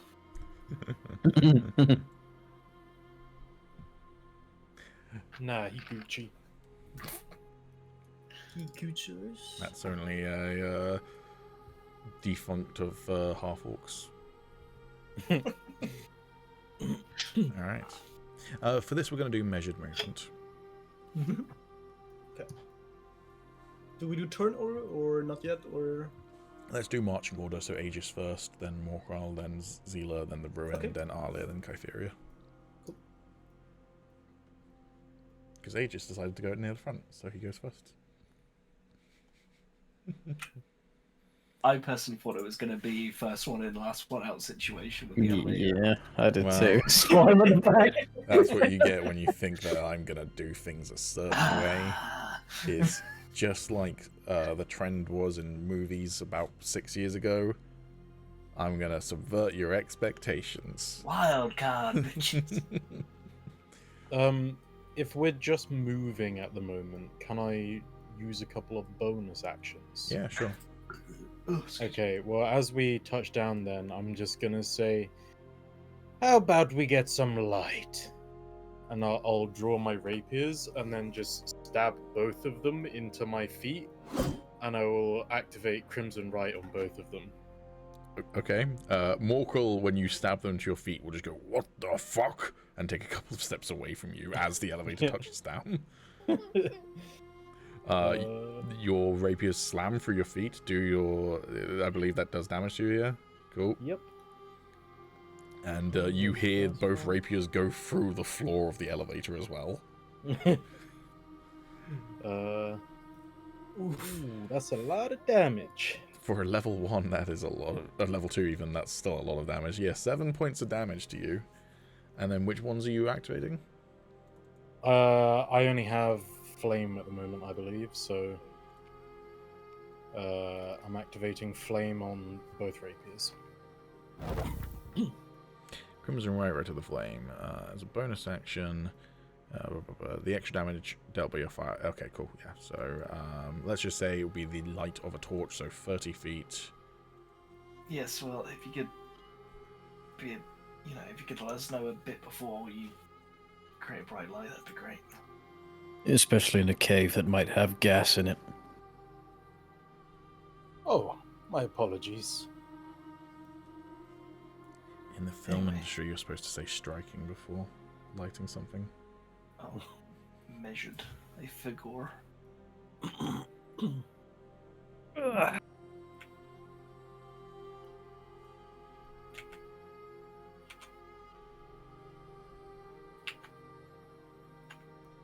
You're really struggling, huh? Yeah. Why can't I remember what the button is? Control. Oh, yeah, I'm done. Oh, God. Cool. I'll move out of there. Okay. You see dark tunnels lit just in the dimness of your dark vision.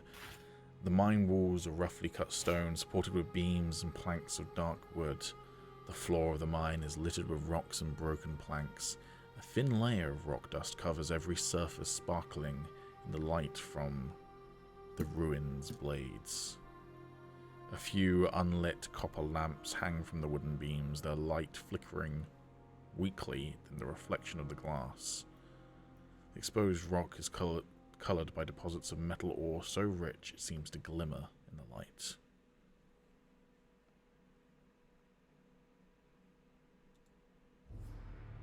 Morkel will move up next, and he's going to stay close to Aegis. So that's going to be him. Zila, your turn.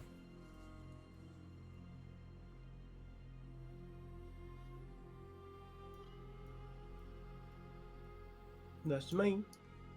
Okay, the Ruined.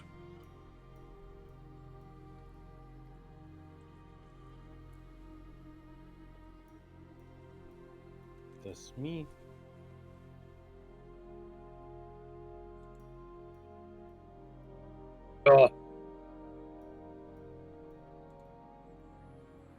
Okay, Kytheria. And we're back to Aegis, who's currently AFK. I can't believe he's done this. Can I, in the meantime, maybe roll the same thing that I did up the elevator? Like, to see if anything was down here, like the whole dust thingy? Sure. Another investigation check. One more than it was last time. Still doesn't look like it's been touched in... Actually, yeah, no, doesn't look like it's been touched in decades.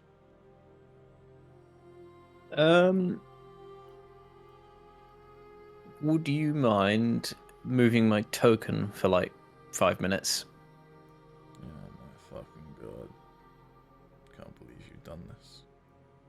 No, Callum isn't here. Seems like the best time. Can't believe Is that alright? Can't believe you've given me another token to control.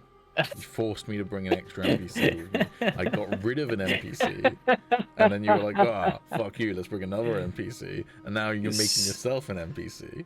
Oh, I'm gonna keep us for 5 minutes. Okay. 5 minutes. Yeah, it's fine. You Go can, ahead. you can time me. The fucking sun is blocked out, man. It's fine. I'm just gonna send Arle off on his own.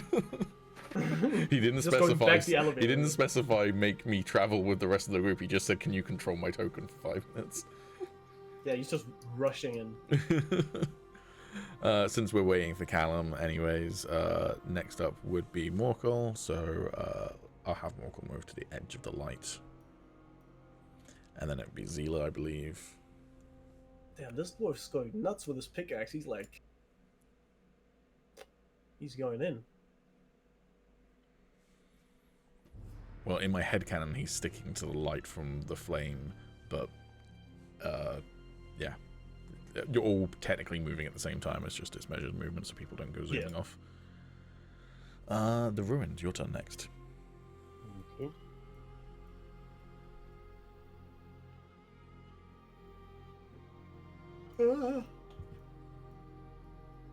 And then it would be Arle's turn. So I'm just gonna have him.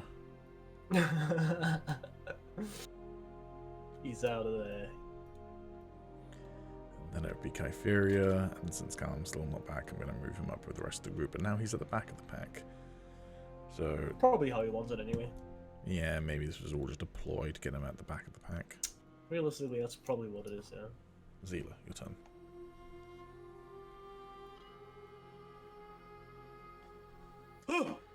Alright. Zila, make me a perception check. Guys, it's a spider. Also, I've seen your most recent video, and you've told the world that I have arachnophobia. That's fucked up. I mean, I'd also told the world I have whatever the official phobia is for snakes. Is there a way of setting temporary hit points? Yes, on your character sheet, just if Just you a open it temp? up, just below your actual hit points, there's a temp. Oh, right. Okay, cool. With a 12, Zila, you see Oh, the silhouette of a humanoid. They're standing Are they upright. face towards me? They are away from me? facing the wall to the north. I mean, now this is like a pretty narrow shaft, and I mean, we're probably not the loudest, but we probably weren't trying to be quiet, No. right? So they were probably aware of us being here. Yeah. And they're still looking at the wall. They are just looking at the wall. They're, with a 12, there is the moment when you round the corner where you kind of like jump because you see a figure. Then the moment of like, huh, I thought there was a person there, but there's not a person there. It must be like a statue or something. And then the uneasiness comes in when a few moments later you realize that the figure is actually very slightly moving because they're breathing. Oh, that's so scary. I love it. I'll Thank you. because there shouldn't be a person down here. I'll draw my weapon. The other thing that you note, actually, sorry, I forgot to mention this as you got to this section here, is this looks like there was a cave in here. Right. This back here probably as well? Yeah, but it looks like Yeah, they've been okay. cleared. Yeah, okay. You draw your weapons then. I Of the two chakrams as you draw them. I mean, I could already do stuff. Does the rest want to move up? Because I don't think I would like. You can Zoom you can out. always hold an action, can't you, if you want to, like in case it attacks you or whatever.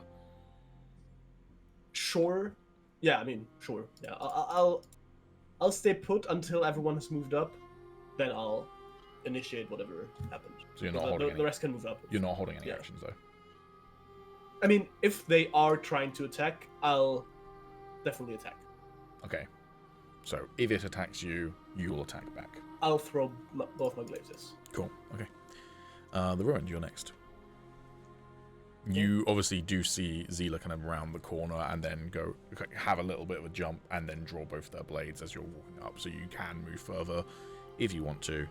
Then just do normal 30 feet, but obviously do what you want to do. I mean, yeah, if there's potentially something that could hurt us, I will get ahead of Morkral. Okay.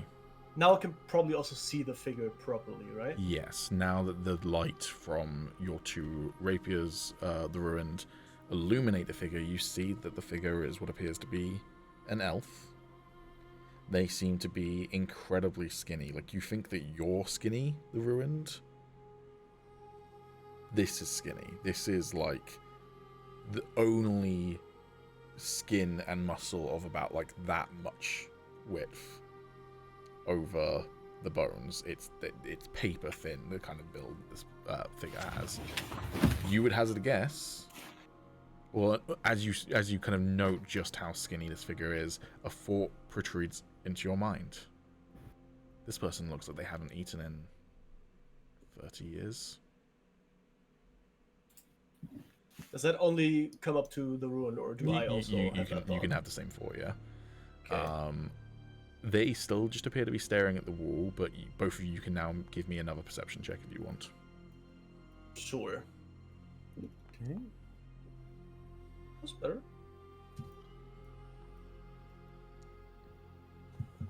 Cool. My rolls today. Zila, your angle allows you to see more of their face. The ruined, you're kind of almost looking at like the back of their head as they're facing the wall, but Zila, you can kind of see a side-on profile. You can see that the eye that you can see appears to be kind of fogged and cloudy, like someone who has cataracts, and has a blue tint to them. And as the light continues to flicker, you can swear that you can see like the marks of tears, the tracks of tears down their face. But they're also blue, pearlescent blue. If you play Fallout, Nuka Quantum blue, essentially. Got the neon gamer tears then. Yeah. Crazy. And other than just like facing the wall and standing there, breathing, she's holding a pickaxe. Do they react at all? She to hasn't. us being- She hasn't reacted to you round the corner or the light now illuminating the wall. Obviously, before you came, she was stood in pitch black. She's Okay, now last stood- question. Probably has dark vision, Oh, yeah. but still. Okay. Last question. Is she looking at something specific, or is she just... You look at the wall and you can see nothing of interest. It is a wall that has been chipped away by pickaxes to make this shaft, and then supported by wooden beams. Okay. There doesn't Seeing appear as to be a this- break in the beams. There doesn't appear to be any markings or paintings or anything like that. Just Seeing as this person isn't a threat to us just yet, at least, while still looking at this person, I'll like motion the dwarf to come and have a look at this, because he probably has the best idea of what this is, I would assume. oh my god, Tommy's Tango 6 going dark. Yeah, he comes in with the fucking splinter cell like night goggles. Yeah, sure, you can summon the dwarf. Yeah, but I think the rest should maybe move up as well. Yeah, it would be next. It would be Arlia's turn. So Arlia would move up. Yeah, we'll have him double move. Why not? Oh, perfect timing. And then it would be Kytheria. And then Let's go Ace. stare at cat's asshole. I'm sorry. It's alright. You missed some creepy descriptions of stuff. Yeah, that was really fucking creepy. I love that. Okay. It would be, after that, it would be Morkel's turn. So he will come to the point where he can kind of look over the ruined shoulder. What the fuck?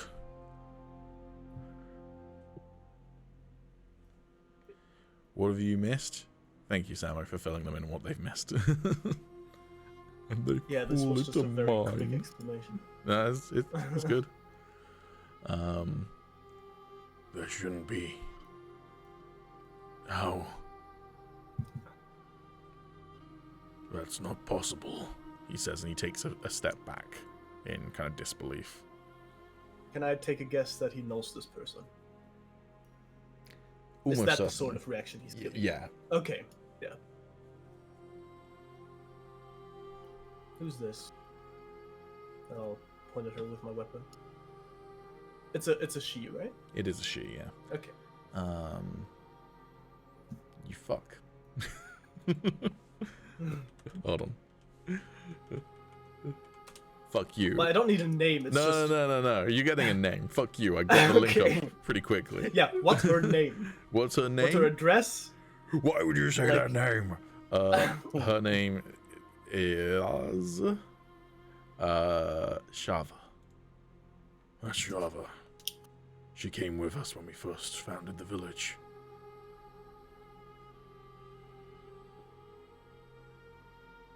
This is a big find then. Wait, I assume she is alive. Yeah, so to give you a quick description, Tommy, of what you've missed. First of all, the rocks back here look like there was a cave-in that's now been cleared. Right. And then you rounded this corner. Zila was the first one to round the corner and kind of did a start, as there was just a figure standing upright, staring at the wall. That the description I gave was that Zila rounds the corner and for a moment jumps as there's a human there, or a humanoid there. Then she calms as she goes, oh, it's like a weird statue or something. And then a few moments later, she realizes it's not a statue because it's very slightly moving as it inhales and exhales breath. But that is the only movement that it has done so far. Otherwise, this figure is staring blankly at the wall with glazed over eyes like she's got cataracts and what appears to be the tracks of pearlescent blue tears running down her face. And she's not reacted to our presence at all. Not at all. That's actually a good point, considering that those tears are probably not very natural. I Yeah. guess. Can I make a roll for that? Sure, what do Maybe you want? figure out What do you this. want to use? What do you think is appropriate mean- here? Yeah, I was gonna say, now that, you know, he's had a look and there's been a bit of conversation, would I be able to get a closer look and also roll to... Yeah, sure. Don't I would say Arcana. don't do a full Yeah. move unless Zila wants to move up, but you can move like, let's say, 10 feet. I think I'll do insight to see if, to like maybe see why she's crying or something like that. Like if there's anything that is non-magical, basically, Yeah, that's fine. that causes it. Can I just move around Zila? Yeah, that's fine. So I can also, literally like- just like, oh, okay, yeah. So I get a better look, and so if Zila's roll insight, I'll roll Arcana, see if I know what could cause it. Okay.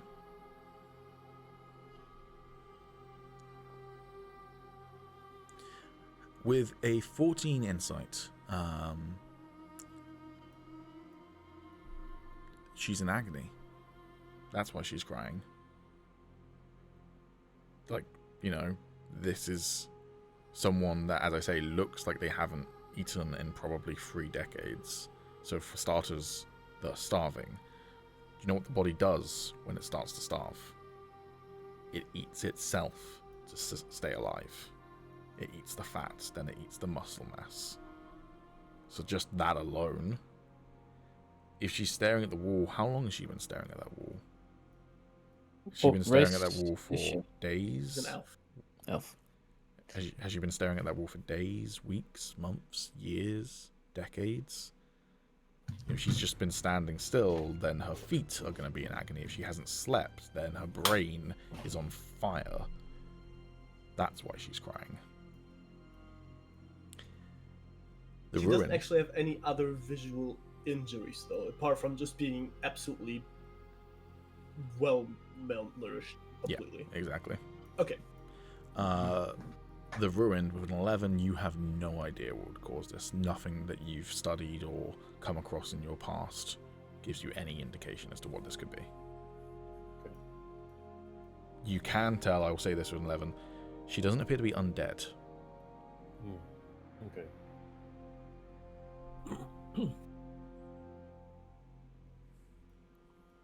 Okay. Wait, is it my turn? It is your turn, yeah. That's what I was Okay, about to say. Wait, keep like 10 feet away, roughly. And I'll not quietly, but I'll try not to startle her too much and say, Shava? That's her name, right? Yep, it is her name. Yeah. She doesn't seem to react at first, but then 2, 3, 4 seconds pass after you've said her name, and ever so slightly, almost like, I don't know whether your character would have ever come across this before, but if you know what I mean when I say someone who's on laudanum and that they're almost like their perception of the world is so like glassy. You know what I mean? That's Like on drugs? yeah, essentially like so drugged Okay. up that she's like not aware of her surroundings. Yeah. That ever so slightly shifts, and then her head turns to you with just a gormless expression as her mouth hangs open gormless, and those eyes, those glassy eyes of hers, search for something in you, and you're not sure she's even seeing you. It's almost like she's looking through you.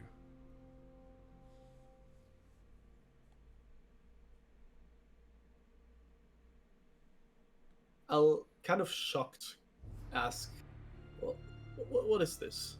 And I'll look back at the dwarf. Why are you looking at me? I don't know. I haven't been to these mines in 60, 70 years. Only to read the stones at the entrance. I'm gonna tap the ruined on the shoulder. Do you know if this is some kind of curse? From my knowledge, well, I have no knowledge of this. From what I've experienced and read, this is unlike anything I've seen before.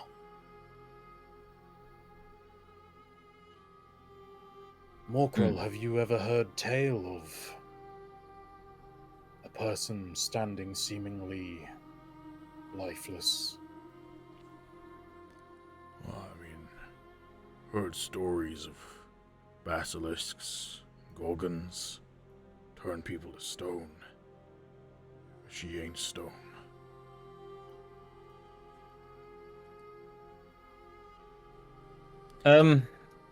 I'd like to walk up to her and Sure, I just want to quickly check, just to make sure, in terms of turn order, the Ruined, are you happy for Arlia to supersede you in the turn order to move up? Because otherwise it's your turn. If you want to move up. I'll move up actually. Okay. I'm gonna move up, and I'm gonna try and pour a healing potion into her mouth. Okay. I'll Arlia, ready in just action to again. check, anything that you want to do, does that conflict with that, or are you happy for? Because if you do something that kind of conflicts with that, then I'd say let's roleplay it out, but otherwise... I was just going to investigate a little bit and see what her like body temperature was, how her skin felt. Okay, I mean, obviously, if you want to communicate that as you both approach, because this is... We're keeping it in turn order so that, you know, people don't zoom off or what have you, but at the same time, I want you to both be able to, like... So yeah, if you want to communicate that as you both approach, that's fine. I mean, we could both work on this. Like, I could feel her body temperature beforehand, and then you could pour it, and I'll see if she starts warming up or anything. Cool. Then yeah, feel free to move up, Arlo. I'll ready in action again to cool. attack in case she... Cool. Because she's still holding her pickaxe, right? Yeah. Just in one hand, so she's not like carrying it like she's ready to attack, but she is holding onto but it. I mean, she could just easily bonk. Aegis, you can move up as well before we deal with this. So Okay. more Crawler's gonna stay where he is though. Can I be checking her pulse as well? Sure. And Kytheria will move up to about here. Cool. Arla, give me a medicine check. Ruin, there's no check needed to pour a potion into her mouth, but if you want to roll some sort of check, that's fine too. No, I'll just pour it, I think. See what Cool. happens. If you just use one of your potions then, Arla, do you want to count her pulse or just check that she's got one? Count and see if anything changes once the potion goes in. Cool. But yeah, The potion, her heart beat is almost imperceptible, but it is there. And as you count, both before and after, there is no change to the pace. You'd guess it's probably, if you've ever counted your pulses, it's a bit difficult to do. You got an 18, so you're pretty good, but like how slow it is makes you second guess whether you got an accurate read or not. But you'd guess around about 25 beats per minute. Yikes. She barely has a pulse. And I'm guessing I don't see any change. Yeah. Also, the Ruined, if you want to make sure she drinks the potion, the only way to do it would be to physically touch her chin and tilt her head up, because otherwise it just pour out of the front of her mouth, basically. I'll do that, yeah. Yeah. She doesn't seem to react or protest or anything. You can just easily just tilt her head up like you would a doll. When you let go of her head, having the potion gone down her throat, her head will just into place.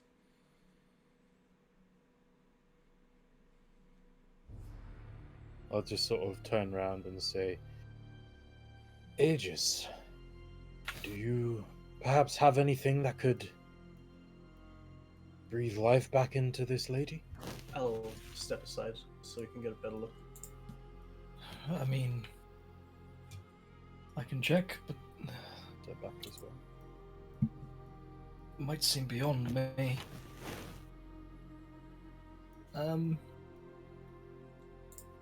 Cool. I guess I'll roll a check. What do you want to roll? I mean, might sound a bit cheeky, but I want to roll 2. Okay. I want to just roll a medicine check to, see the condition of herself. Mm-hmm. And then I would like to roll an Arcana check to see if there's anything I know that could affect her like this with magic. Sure. I'm also just gonna.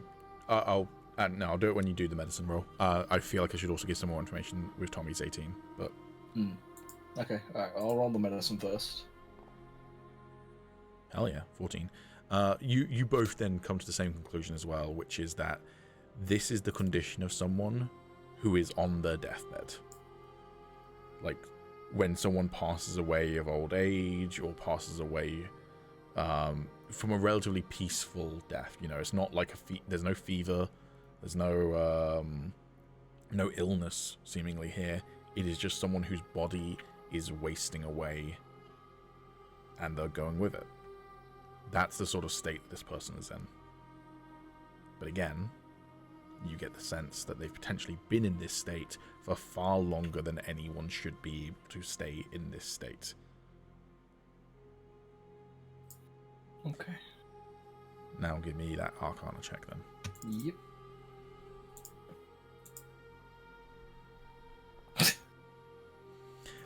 Here we go. Whatever this is, it's completely natural. In fact, you're pretty sure that this person's just drunk. This is the glassy-eyed look that someone gets when they've just gone on a real, Can I give an Arcana check? Yeah, you can if you want. Can I also just do it, seeing as 2 people have done it now? Yeah, sure.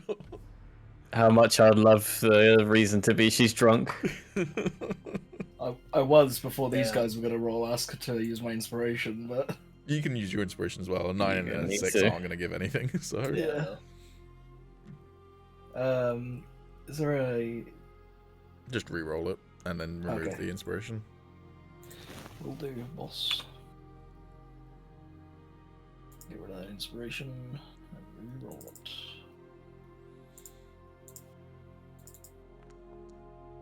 Now that's a lot That's better. a lot better. Better. With a 22,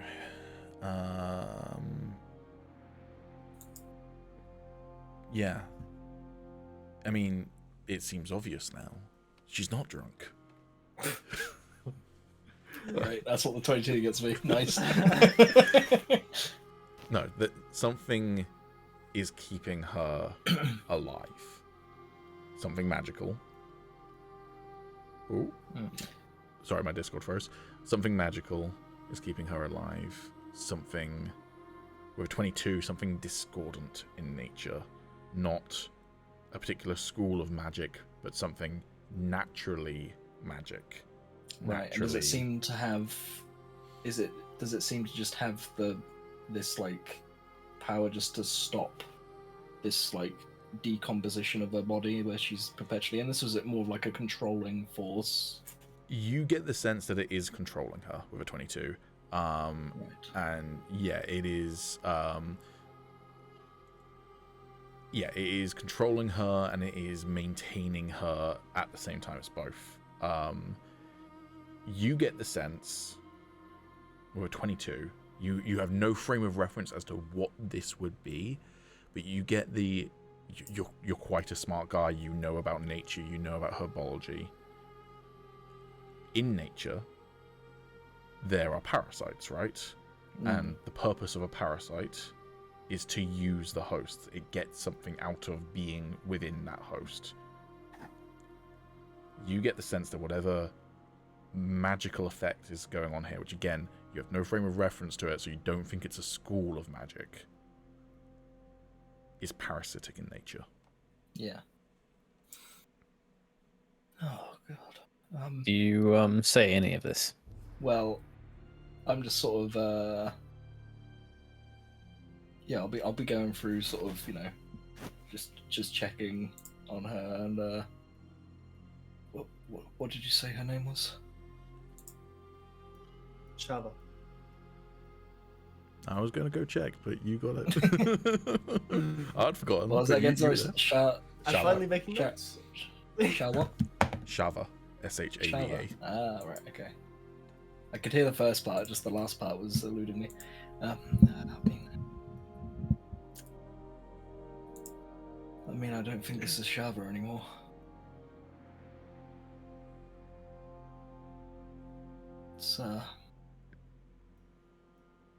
It's hard to tell really what it is, but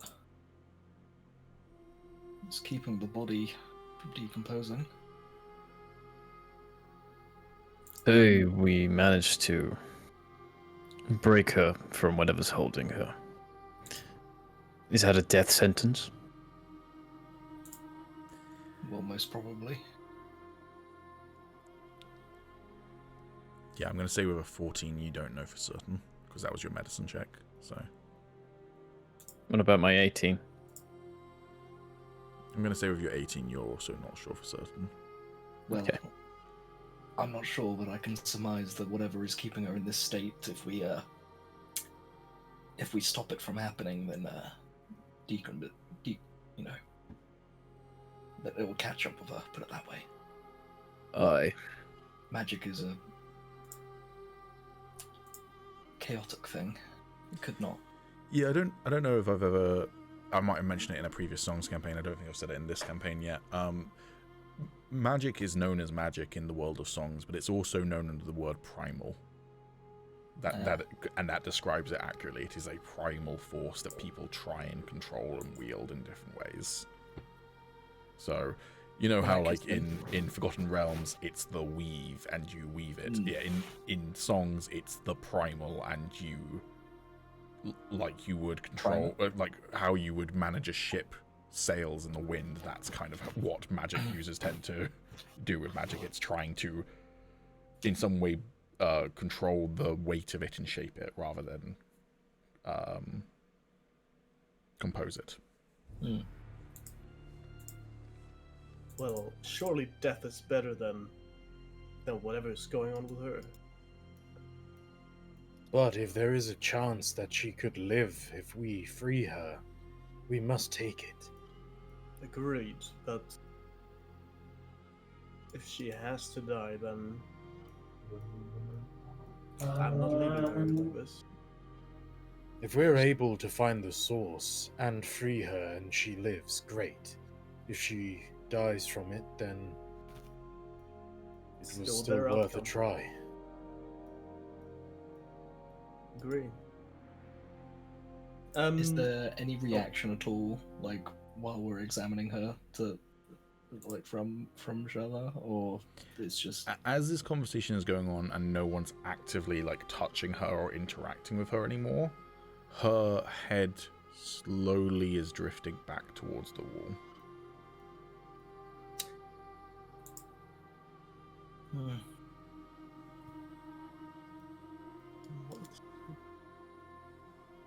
Can I? Oh no, sorry. Go ahead.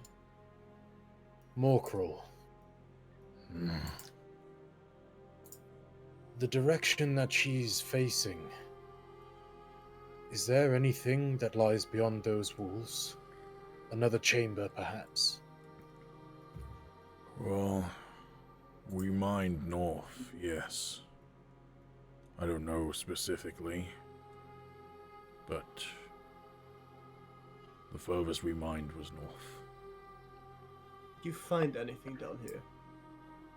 Again, my age, haven't been in the mines for many a year. I did my service of reading the stones at the entrance, but mining is a young person's game. Can I pick her up and just rotate her? Yeah. I would say you're strong and she's not going to contest that, so, yeah. You can just do that. And I just want to see if her head ends up swiveling back to the wall. So are you still holding on to her while you're checking this? Or do you no, I'll put her down. Then yeah, she slowly, like, it takes probably a full minute of you not interacting with her for her to start drifting again, but she does slowly start drifting, turning her head to basically as far as it can go before the rest of her body starts to follow. Yeah. To face north.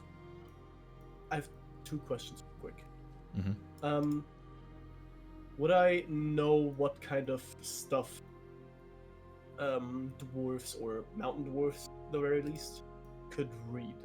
Like, So, to what extent? as is written for what all mountain dwarfs get, that is probably you've got familiarity with dwarves. It's fairly common knowledge, anyways.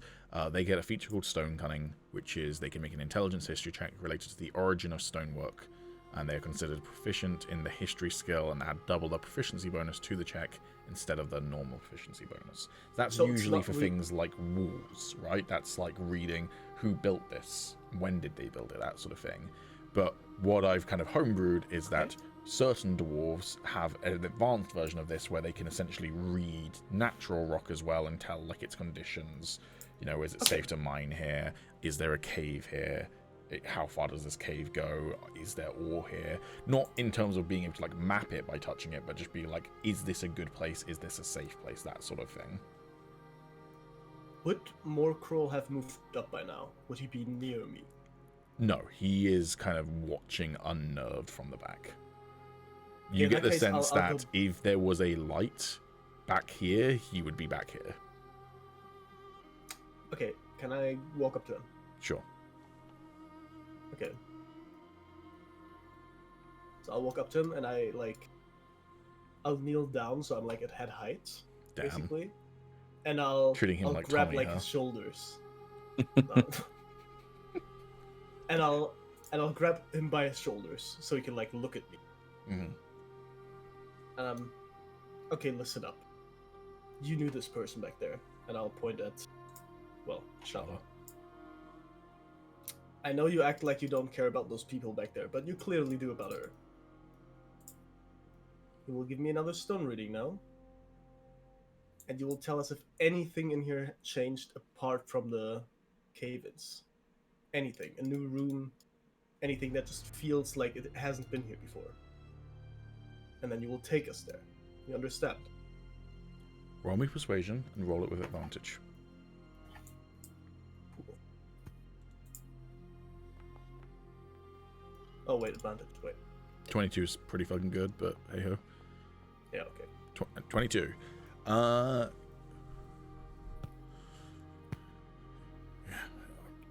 Yes, Of course.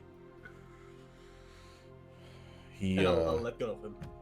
he will kind of reach out his hand to the stone and close his eyes, and he will once again read the stone. Searching this time, as you said, for is there anything different from when he read it last all those decades ago. So it's going to be double his proficiency bonus. Nice. There is something different. There's a new tunnel, a new passageway that has been carved out of the rock. When I say new, it's been here for decades now, but it wasn't where we were mining before.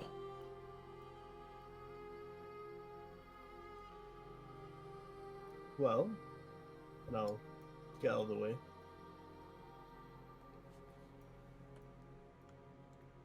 He will very slowly walk, and then as he gets to kind of near Shaza, he will say, I'm sorry.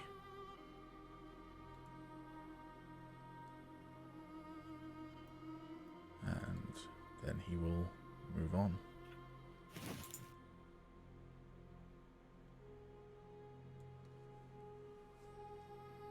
All right. I'll kind of like stay close to him, I guess. That makes Sure. sense. I'll follow him very close. All right. Ruined. I'm just gonna check something. Got to say, looking at the stream view, the dark vision looks really fucking cool. Yeah. I agree. I've never really utilized it because it means I have to remember to put lights everywhere on the map or tell the map that it's bright all the time. But It also yeah, shows very well what I couldn't usually see if I didn't have dark vision. yeah.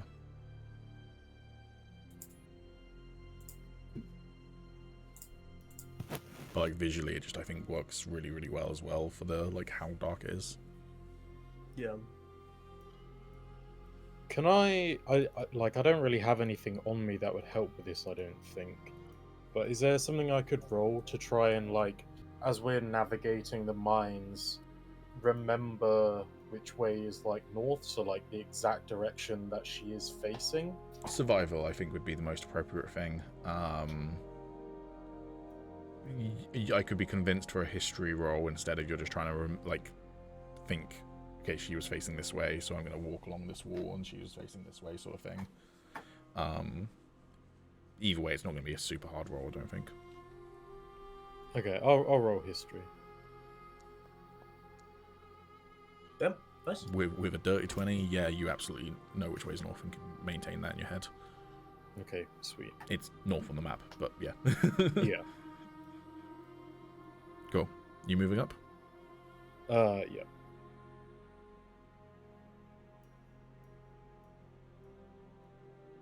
Cool. Alright, Arlia.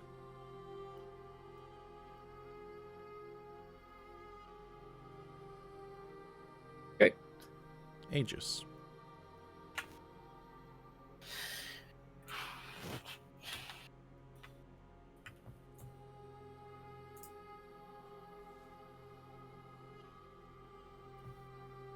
Oh, he pushing to the front. He wants to be the first in the line. To die.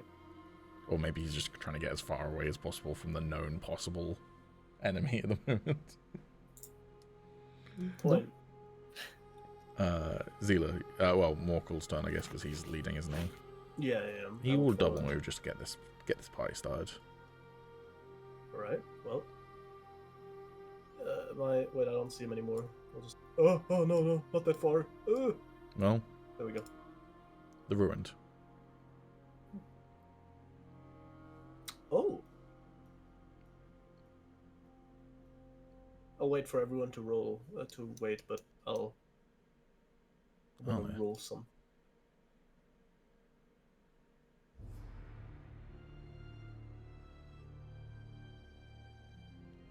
Aegis.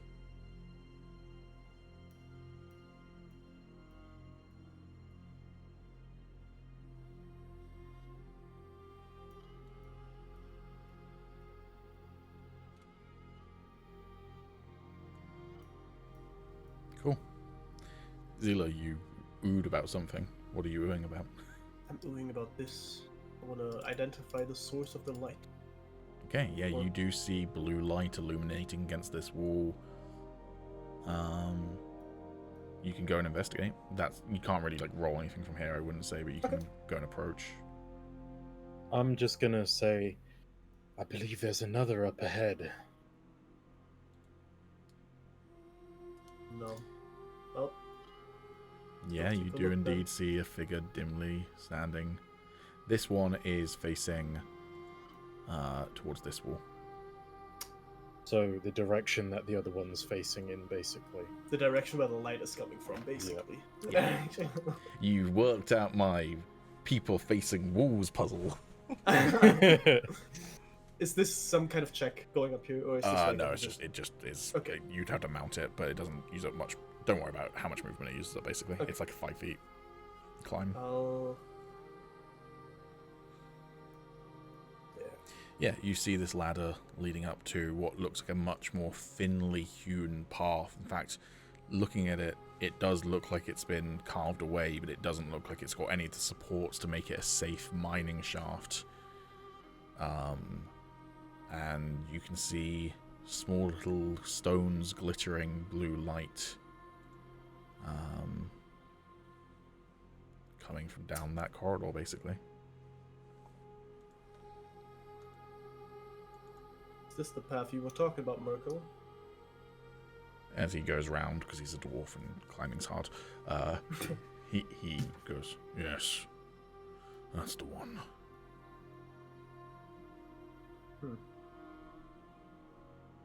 I'll wait for the rest to move up.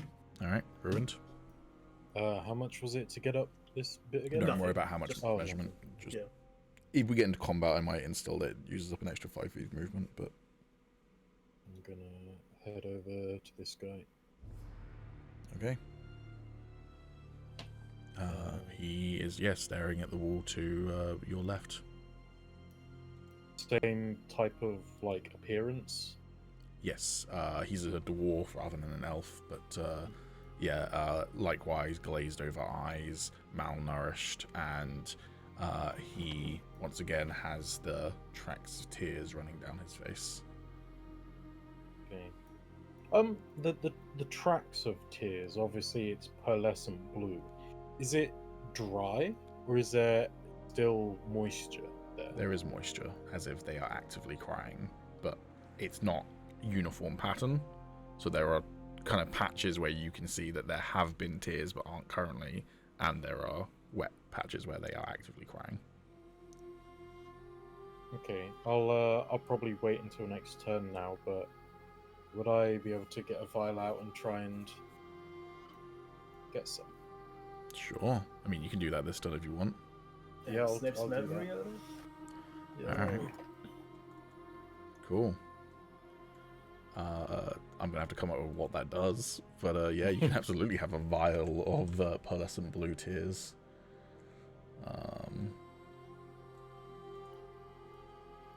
Okay.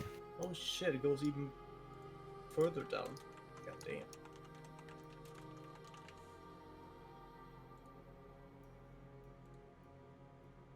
Think I've spelled pearlescent right. If I haven't, oh well. You're going to be the only one who sees it anytime soon. Cool. Yeah, you got a vial of pearlescent tears in your inventory.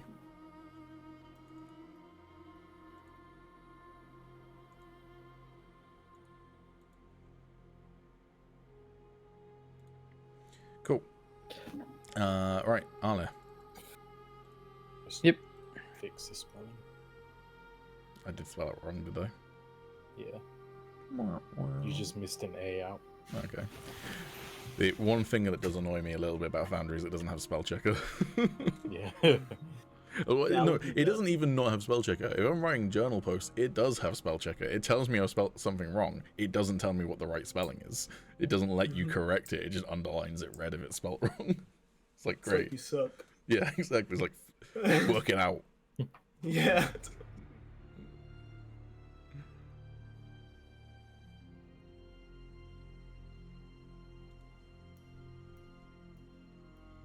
It's your turn, by the way, just if you're waiting for confirmation. Yeah. Alright. Moracle will once again move up. Move up to about there. Zila, your turn. I'll just take the steps up and can look at what's ahead. Okay, roll me a perception check. I mean, I should be able to see that. Yeah, it's just what I'm going to describe to you based on okay. your perception check. Yeah. With an 11, you see a giant, glowing blue gemstone jetting out of the ground. The light from it is not consistent. It's coming in kind of emanations that flicker and shift, like it's alive. And surrounding it, you can currently see 4 figures.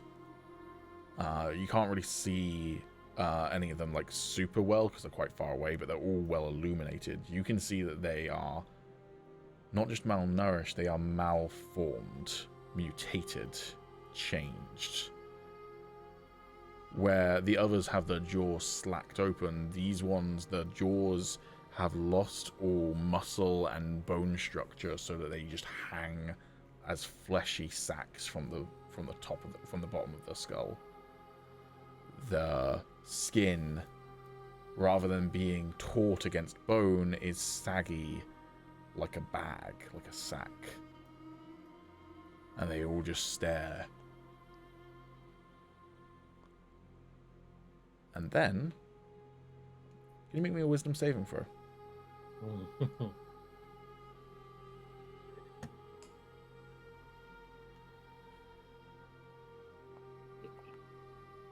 I'll use inspiration. Okay.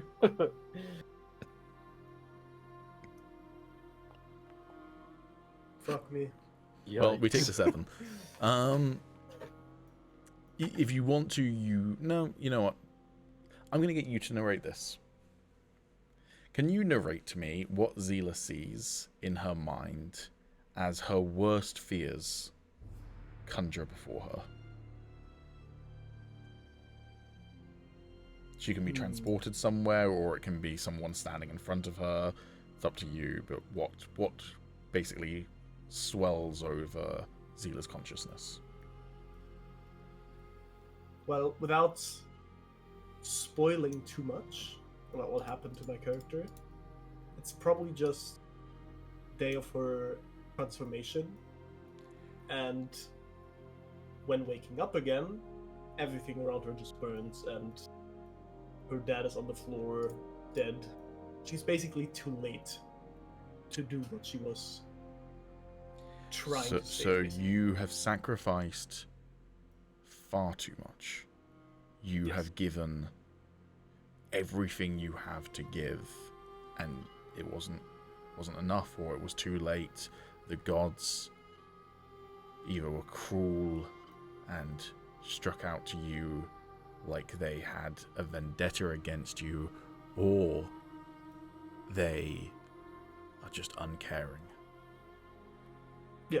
And you fall to your knees before your father's corpse in a burning village. A village that you would have given anything to save, and you did, but it's too far gone. You are truly alone. Cool. The Ruined, your turn. Okay.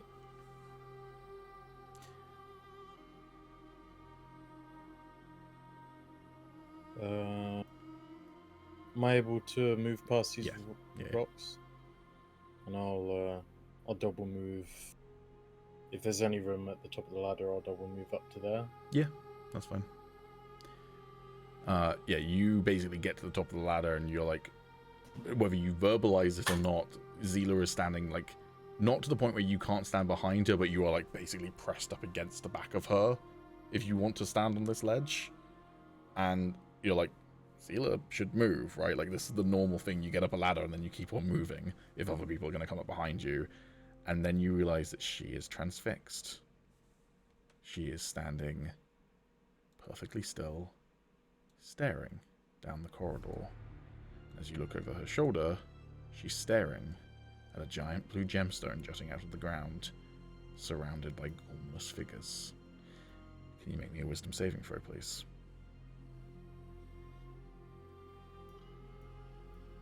How to kill your entire party. You know what? I was feeling like Star Wars. They announced Bad Batch season. No, I'm kidding.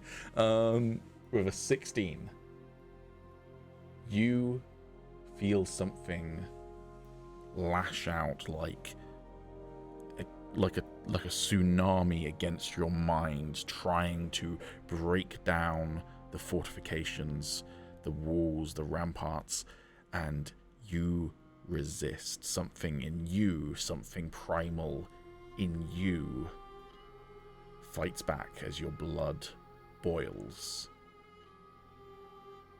And then all of the gormless figures turn around and look at you. The slack So jaws. scary, bro. And This is Zila, so- can you make me another wisdom saving throw, please? I'm not gonna fucking attack him, bro. Oh my god, bro. Stormfang take 2. Oh my god. And Zila? You don't have another inspiration, do you? No. Zila also turns around, slack-jawed, and looks at you with glassy, pearlescent eyes. And everyone roll initiative. I hate Oh, everything God about it. Do you really, though, or do you love it? I'm just gonna be like, look around. Of Arlen, course, help now me. I roll good Please help me. initiative. I'm fucking done. I hate this. I'm quitting. For the first time in my life, I roll good initiative, and I'm the enemy, man. What the fuck? I'm over it. Oh, the misery.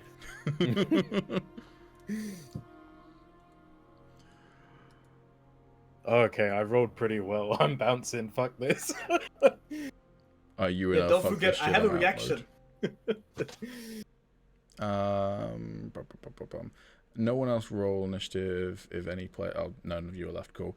I've basically done a weird thing where it didn't add all the people I wanted to add to, and I can't be bothered to work out who should or shouldn't be in there. So I'm just gonna re-add everyone manually instead. The fuck even is a fucking Grimlock, man? In terms of mechanically, nothing to do with this. This is all homebrew. I will shout out real quick. This map is made by Afternoon Maps, who are an awesome Patreon that you can subscribe to get maps. But they also, with their maps, they provide PDFs of like descriptions and ideas for scenarios. I was really struggling to come up with an idea of what the adventure would be for this week. And then I came across, I knew I wanted to do something with the mines because you're going to a fucking mine. And then they had an idea for the crystal doing some stuff. And then I kind of ran with that as a concept in terms of what exactly it did. So thanks for the inspiration and for the cool map. Anyways. That's a lot of people on the initiative order. Goddamn. Don't worry about Yeah, it. what are these people, man? Mongrel ruined. folk? Your turn. Yeah. Zila has turned to you, slack-jawed, glassy-eyed. Okay, well, Bro, that crystal's going crazy, bro. What the fuck? I mean, I can't really get past without getting an attack of opportunity, I imagine. You can try tumbling, I believe. Or you can try shoving. Instead, because I also don't want to hurt Zila, and if I just leave her here, she's either just going to come after me and go down there and start attacking them. So, I would like to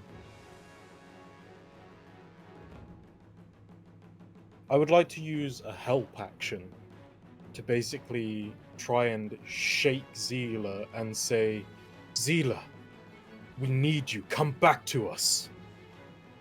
Hell yeah. To take the help action for this, I'm going to ask you to give me a persuasion check. Okay.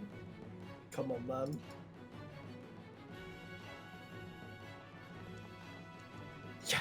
Fuck yeah, 17, hell yeah. Cool. Zila is going to get advantage on her wisdom saving throw. That is going to be your action. You doing anything else? Oh,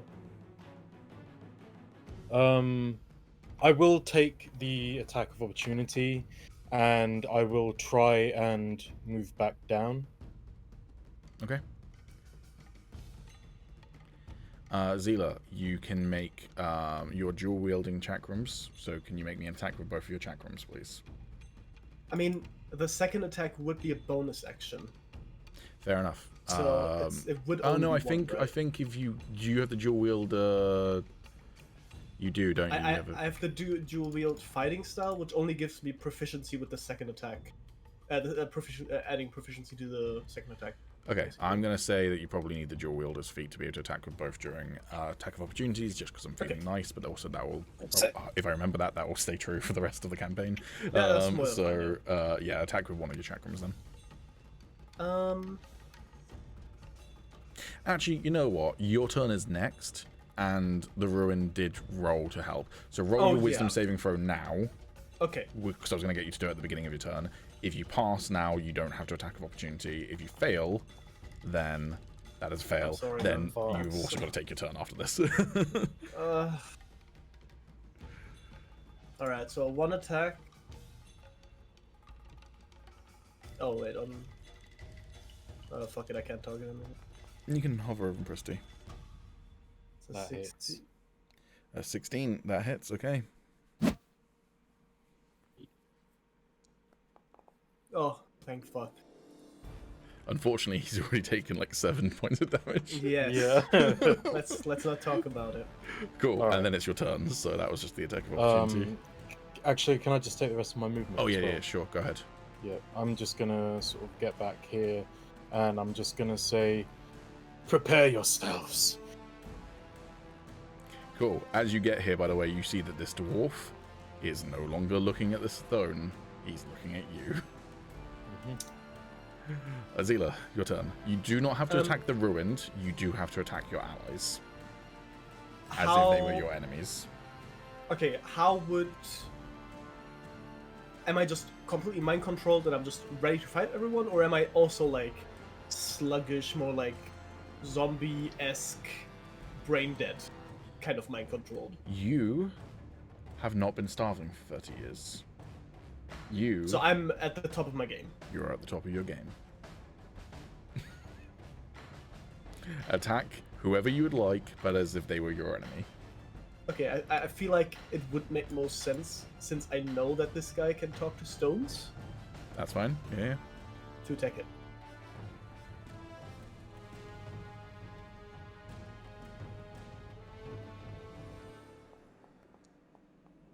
Okay, that's a miss. That's good. You don't know that. So just double check. Oh, okay. I can't click on. Please tell me that's a click on miss. him because your dice was in the way. Oh no, I mean, the second I can one's do a it hit, here. but- I mean, yeah, the second one is a hit. Oh, I didn't add him back into the turn order. Doy.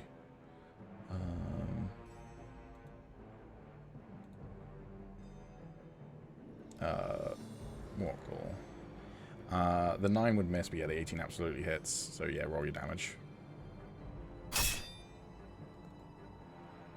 I'm rolling not good damage. That's at least something. Yeah, how would you like to kill him? You're trolling. Hmm? You're trolling. No, how would you like to kill him? He's got 4 hit points. Oh no. Use the commoner stat block.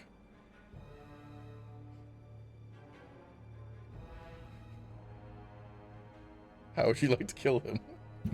At least you can take the whiskey back. Shut the fuck up.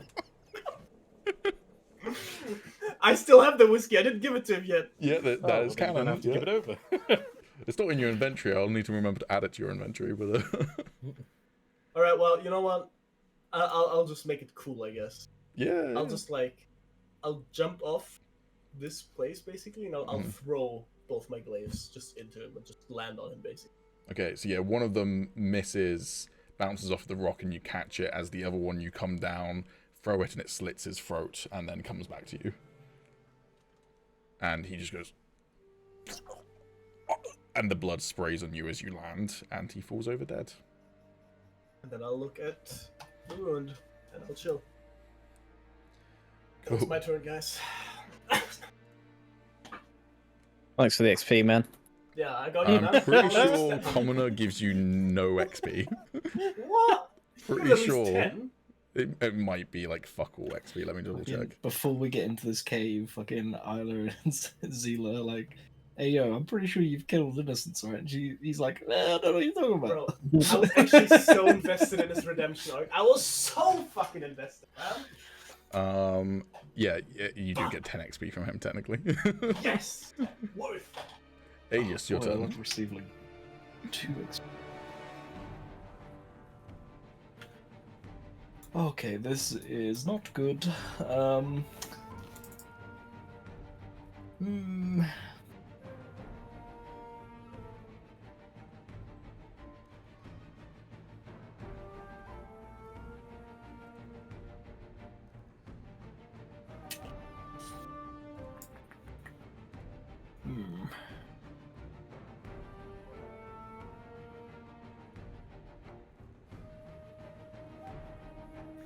Right, okay. I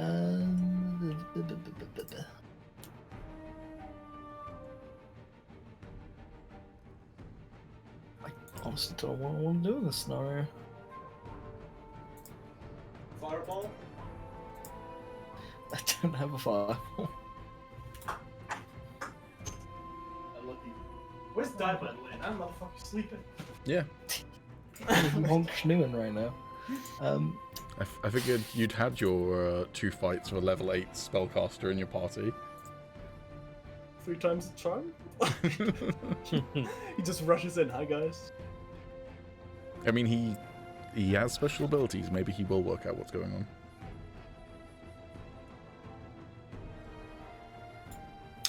No, I can't do anything, so I'm gonna hold an act. I'm gonna use my movement to pull out my sickle. Hmm. And then I guess I'll hold an action. What are you holding for? If a hostile comes into my melee range, I would like to booming blade them. Okay. You ready your action?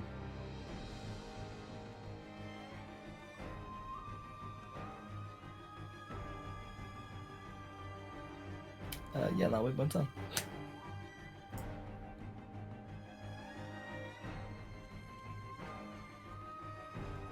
Bro, my character's gonna be mentally fucked after that one, man. God damn. Ooh, actually, I'm gonna add a little bit. There's fucking Kypherius sitting standing next to me, isn't she? Mm-hmm. Yeah, cool. I'll pull out my sickle, and when I do, I say, well, don't think there's any running away from this one. Who's running? She says as she draws her daggers as well, which will be on her turn, but... Yeah, I'll allow a little smirk. Let's go. You hear the sounds of shuffling through the caverns as things start to move.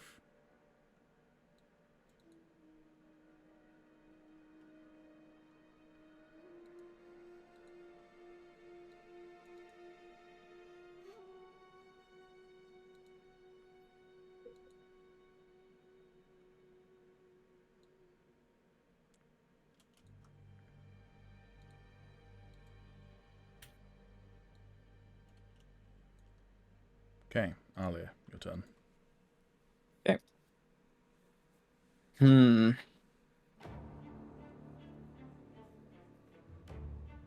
Rage just came up in the middle of my screen. I didn't even click on it. It's like it's telling me what I should do.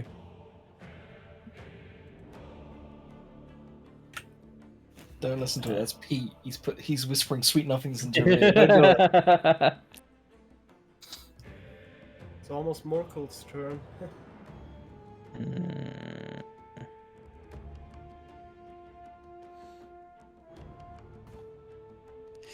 Sod it. Okay. This is risky, but wait. Yeah, fuck it. I'm gonna take the hit. it has been a turn of Zila's since her last attack of opportunity. So Zila, you will take another attack of opportunity on Arle. Well, you technically. Oh, is it not per round? It's per your You get turn. one. Ah. It refreshes on your turn because it's a reaction. Okay. Oh boy. Yeah. So yeah, Zila, take your attack of opportunity on Arle. Unless you want to hold it for someone else, but technically you should be treating them as enemies. So if you would attack of opportunity I an enemy would running probably, yeah. away. Yeah.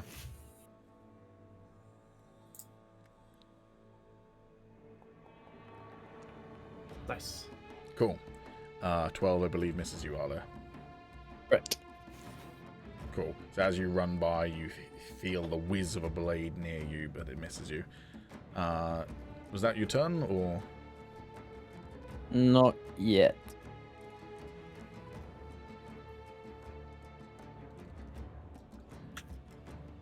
Great, now we have to fight Okay. our barbarian. I wanna fucking grab one of my javelins and I wanna fucking throw it as hard as I can into that crystal. Okay, you want to attack the crystal? Wisdom saving throw, please. Yeah. Oh boy, I don't want to look. I can't look. It's too horrible. we're about to get Braxtoned.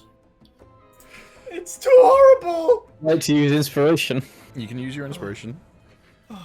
Please, don't do this to me. I'm We're not about to be gonna die. Braxtoned, boys. It's been an honor. Please don't do this to me. The No! exact same. Please tell me you have another inspiration, please. I do, but I don't think we can use one on one, can we? We agreed that you could only use one per roll. Arle, would you like to describe what your biggest fear is? Yeah. I'm on my knees, chained. I'm destitute, skinny, and starving, and I'm surrounded in fire, blood, and horned skulls, Also 5'8". covered in chains. Also, yes, Alex, we're dead. yes, being I 1 inch taller than I am in real life is a nightmare. Alex, we're about to get Braxton. Help. Arle, Yep, the good probably. news is, as you go to throw the javelin in, this bombardment of fear and rage and anger consumes you, and the javelin simply falls out of your hand. It takes your action. Do you know what the worst part is? Hmm? He has resistance to fire as well. I do. Yeah, that is the worst part of the current situation. Yeah, but the fact is, if I have to fight him, usually I'd have a 1-up because, you know, I have extra damage on my swords. No, I get it. But then he'd take half damage from the swords and Yeah. the fire. Alright, this dwarf shambles over to the ruined, who is the closest target. And he's going to try and attack you with his pickaxe. But a 9 will miss you. Yeah. You know, there was a small part of me that wanted to take away the pickaxe from Shavna, but I was like, who is she gonna hurt?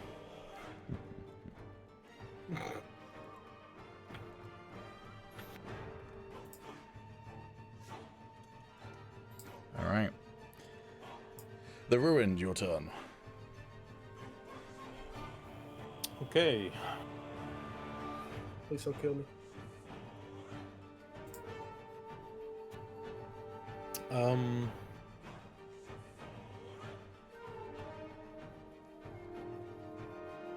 I mean,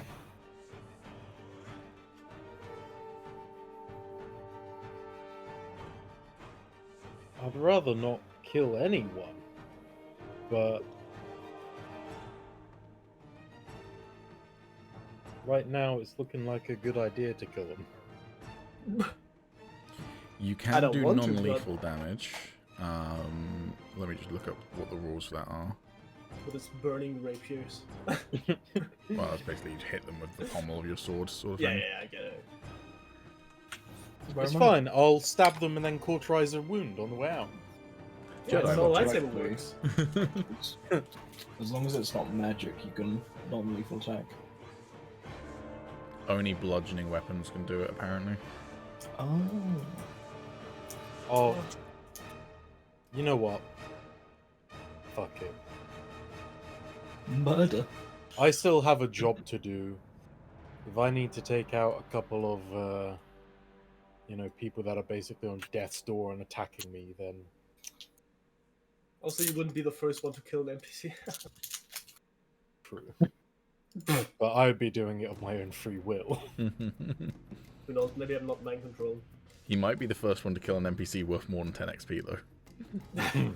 Sure. Alright, yeah, I'll just go in for an attack. That's what you meant with saying that he doesn't look like a fighter. I get it now. I understand. Yikes. That is a miss, unfortunately. And then second attack. The fact that you get a +7 to your attack already is kind of crazy, though. I said that during his first fight. I was like, Jesus Christ, your rolls are cracked. 17 will absolutely hit, though. Okay. So roll damage for that. 6 damage. Alright. And then an extra 1d4 from the flames. And then extra 3 damage from the flames. Hell yeah. Like, the reaction to being hit is almost like you didn't hit him.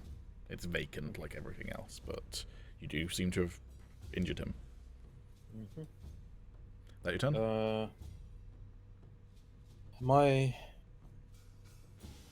no, I wouldn't get an attack of opportunity from Zila, so instead Nope. I'm going to just move around this guy. Cool. Zila, give me a wisdom saving throw. Come on, man. I fucked up so many saving throws already, man. It can't be that bad. Come on, man. That is a success. You have broken free.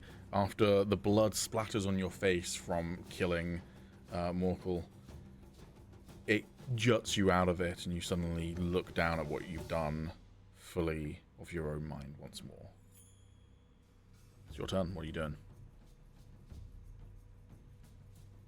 I didn't just come to like the sudden realization, hey, I've broken free from this thing once, now I'm immune.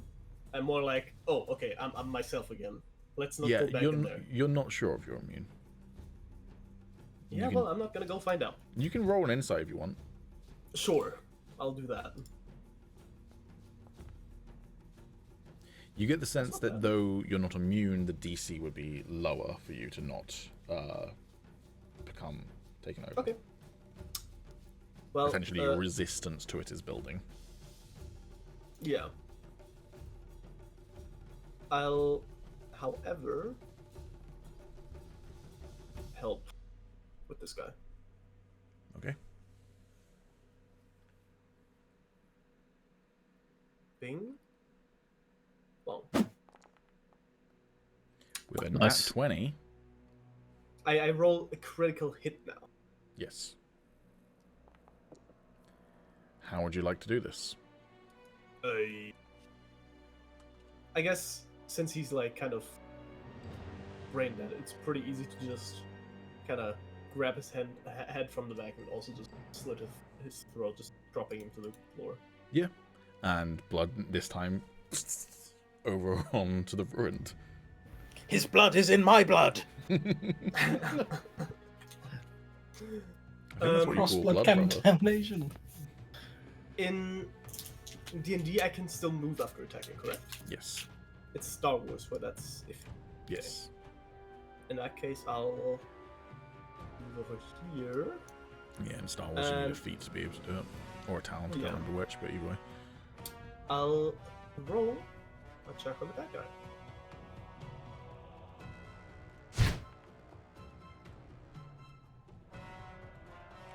Cool. A 20 will absolutely hit as a Trackham goes flying through the air, and it absolutely... Oh, I actually did the wrong amount of damage. It absolutely kind of like slices him heavily through the gut, and again, he seems largely unfazed, but you have definitely injured him. Cool.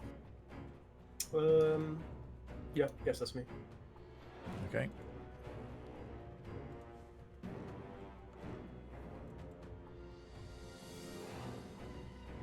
Aegis, your turn.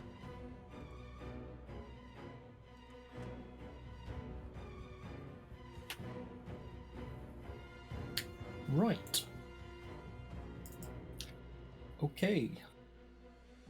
I just realised Clefairy didn't have a turn last time because she's also not on the turn order. Oh well. She probably would have attacked the dude who's right next to you, so whatever.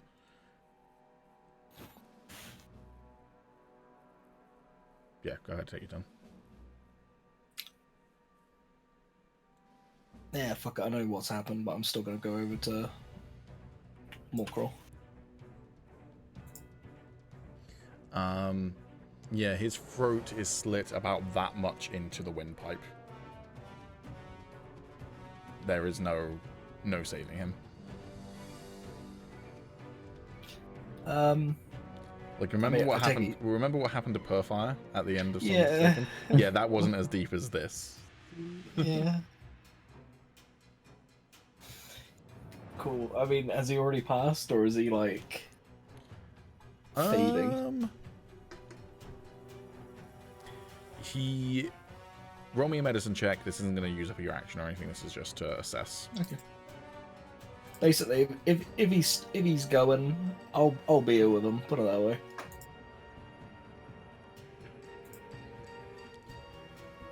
He, as far as you can tell, is completely passed. You think that the only movement you're seeing from him is basically the kind of like muscle spasms that happen when someone has died. Right.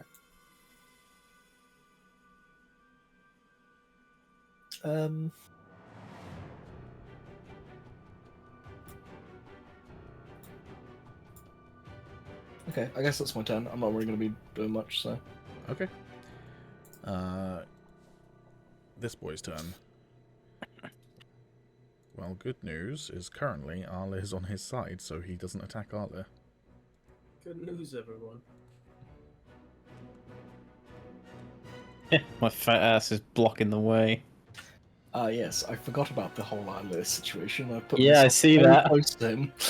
I'm seeing an enticing carrot on a stick down there. Panic. Ooh. Well, you do get a saving throw before you attack. True. So, and you do have inspiration. So, Also true. Okay. not all is lost yet. Kytheria will run up next to Zila, and she will then use an item and throw one of her daggers.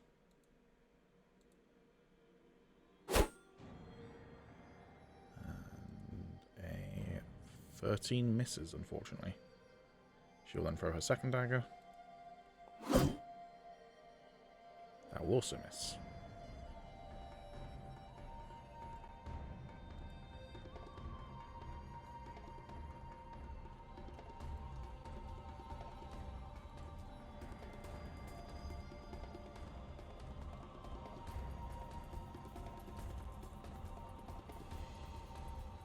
Do these not make a wisdom save because they're too far gone, basically? Wouldn't you like to know, Overboy? But yes, that's a pretty good conclusion. I mean, they can't really make a wisdom save if they're already dead, can they? They're not undead. Damn, so they, I mean, they can still be failed? dead. They're just being controlled by something that... Wait, Oh. so they failed wisdom saves for months? Who knows? What a dumbass. Again, they're not heroic, though, so they get much worse Okay. stats than you. Like, these guys, some of them have similar to 4 hit points. Arlir, wisdom saving throw. Speaking about dumbasses, don't fail, otherwise, Come on. as Sammo has declared, you'll be a dumbass. Come on! Jackass. You have succeeded your saving throw. Your vision clears. You see a bunch of gormless sacks of skin with glazed eyes and blue tears shambling towards you. Alright, well, I'd like to turn this gormless sack of skin into a gormless puddle of goop. So, attacking time.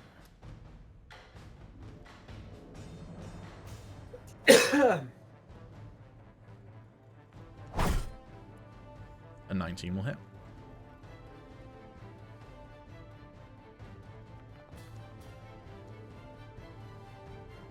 Four damage. Yikes. And I'd also like to rage. Cool. I should have done that first. I forgot about that. It takes a while to get used to things, but yes, Barbarian, if you are going to rage, is pretty much always worth doing it before doing anything else. Yeah. Cool. You are raging. I kept forgetting the whole way through Baldur's Gate. Yeah, I mean, when I was playing a Warlock in Baldur's Gate, I kept on forgetting to do my, like, Armor of Agathis thing, which is, like, you should do that the beginning of the day, because you get it until a long rest. Doesn't use a spell slot, it's literally just a do it, but I kept on forgetting to do it after taking a long rest, so then I'd be, like, in my first combat and be like, why do I keep on getting hit? Oh, that's why my +2 that I get to my AC is missing.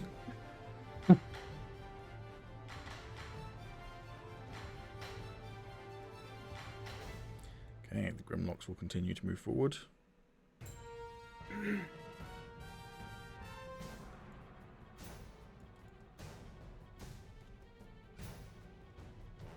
And it is back to the Ruins turn.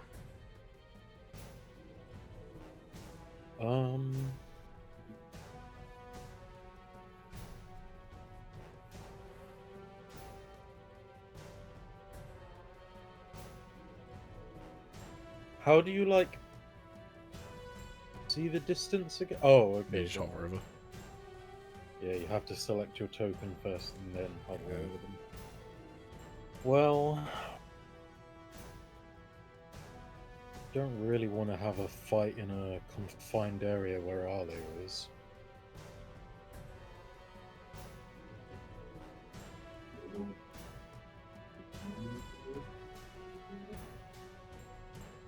Yeah, I can get up to this one.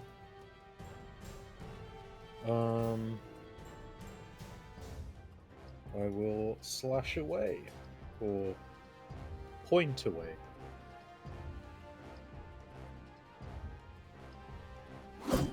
Damn. A 26 will absolutely hit. Cool. Nice. And that will kill him. How would you like to kill him? I'll just sort of run up to him and just shank my rapier, like, under his chin, through his head. Cool. Behind those pale blue glazed over eyes, you see the flickering of flame, and then you pull it out. Quite literally seeing the light go from their eyes. Cool. Doing anything else? Nope, that would be my turn. Okay. Zila, your turn. Now can I make a guess that me looking at the crystal and not the other way around, like the crystal seeing me, is controlling me? So, with closing my eyes, like I was controlled by it before, would I know that I was controlled by looking at it? Me visually seeing the crystal? It seemed to take effect pretty much as soon as you got up the ladder. You got up the ladder, you looked up, saw the crystal, then it happened. So whether it was seeing the crystal specifically, or line of sight for the crystal, or what, you're not 100% sure. What you as a player are guessing, that is by, you are allowed to guess that. Okay, not as a nitpick, but... So, I get up the ladder, and once I looked up, I was mind controlled. So I had the you were time mind to... controlled within a couple of seconds, which is potentially the time, whether that was because you looked up, took everything in, and then felt it come in, whether that took a while to kind of worm its way in, you're not sure. The information I'm giving you, what you repeated back to me is what I said, so that is accurate. Yeah. But as to the reason why you're not 100% sure, you can make an educated guess.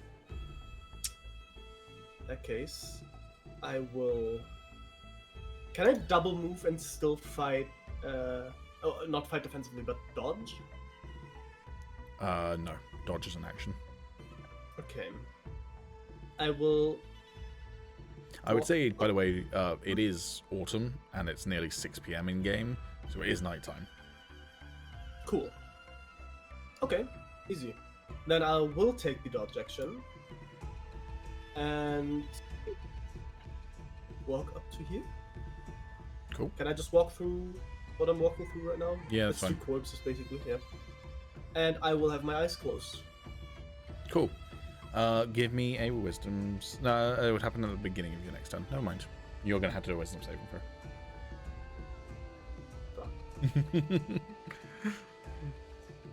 Do you taking the dodge action?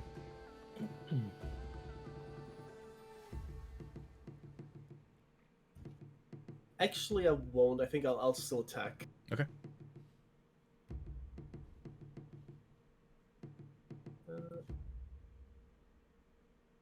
Bonk. Hit. A 20 will absolutely hit. And Oh, I thought that was a damage roll for a second. no. Yeah, 15 will also hit. Okay. Roll damage for the first one. First one is enough to kill it, so I assume you want to target the second one with your second attack. Yep, that would be great. Yep, that's fine. Yep. Cool.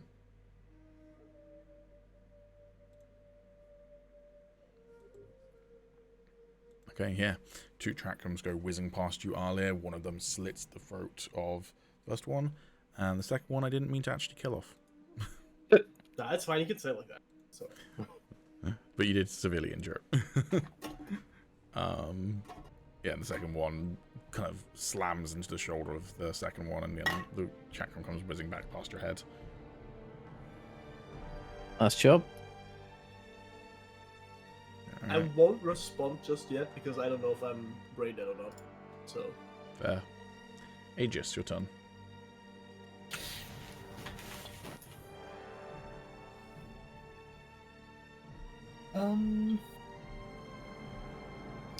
I ain't stepping into the fucking light. Hmm? I don't know how much. What did you say? So I ain't stepping into that fucking light. I know that much. Okay.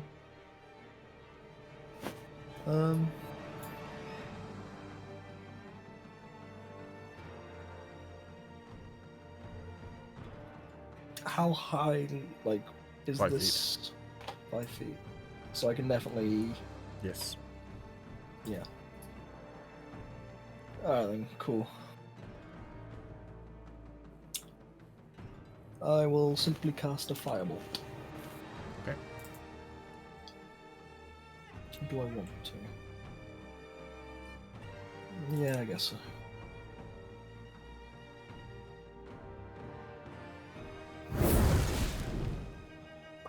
Nat 1. Your firebolt instead hits this lantern and is going to illuminate the lantern. Hey, that's not too bad.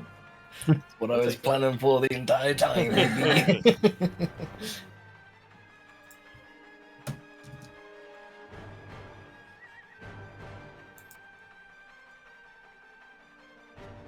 Yeah, that'll be my turn. Cool.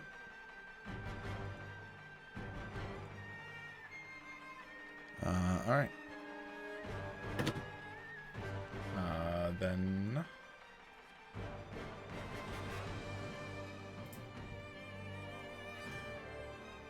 Itheria's turn. She is out of daggers because she threw both of them and missed both of them, so she's gonna run down here. And drawing her rapier. That will hit. Oh.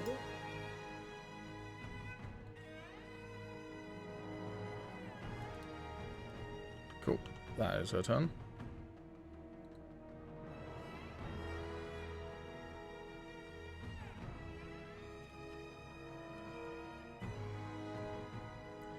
The others continue to move up.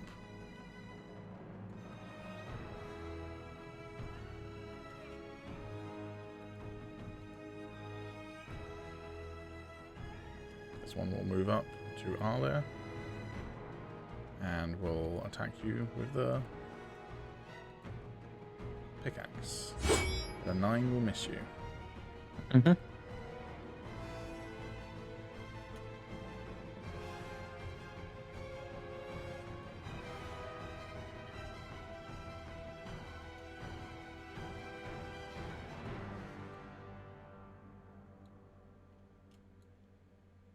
Arlia, your turn.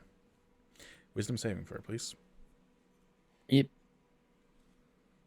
Oh, somebody's gonna get hurt, but who's it gonna be?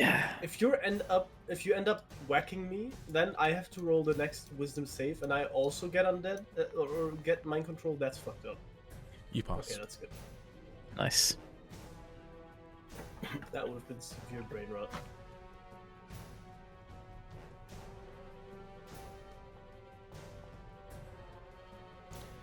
A 10 will miss. However, you are level Hmm? 2 barbarian, which means you get reckless attack.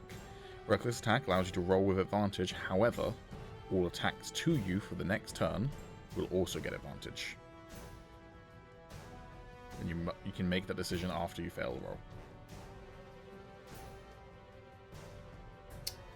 If this makes your decision easier, if I do get turned now, I will have advantage anyway.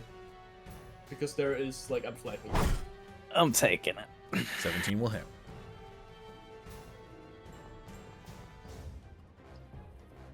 A juicy 7 points of damage will kill this guy. How'd you do it? It would be 9, by the way, because he's raging, but yeah. Correct. I'm gonna pop his chin sack. Damn. You slash across his chin sack, and his chin, that is, as I say, just kind of a sack of flesh and pulpy muscle, just completely falls and empties gut out onto the floor. And you also realize you cut his neck as you did that, and he falls over. Nice. It's like that big troll guy in The Hobbit. Yes. Doing anything else in turn? Gonna move. Stand on the bodies. Cool.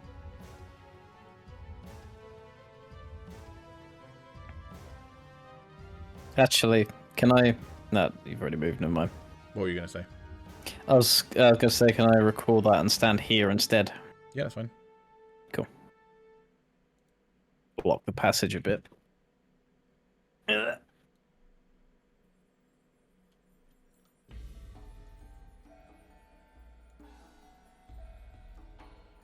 Okay. The others continue to move up. This guy is going to try and attack with his pickaxe against Kytheria. A 17 will hit her. Oof. She takes 3 points of damage. Cool. The Ruined, your turn. Okay. Make them dead. I will certainly try. Don't target that one anymore. You will try. I like how that was also the thing that went through my head. But I kept my intrusive thoughts in check and didn't say a Star Wars quote.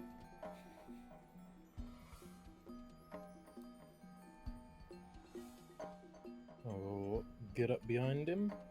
Nice.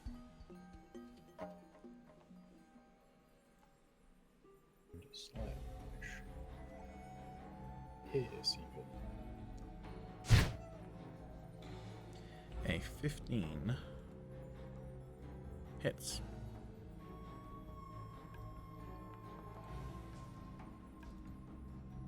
Damn. 13 points of damage, very nice. And an extra 1d4.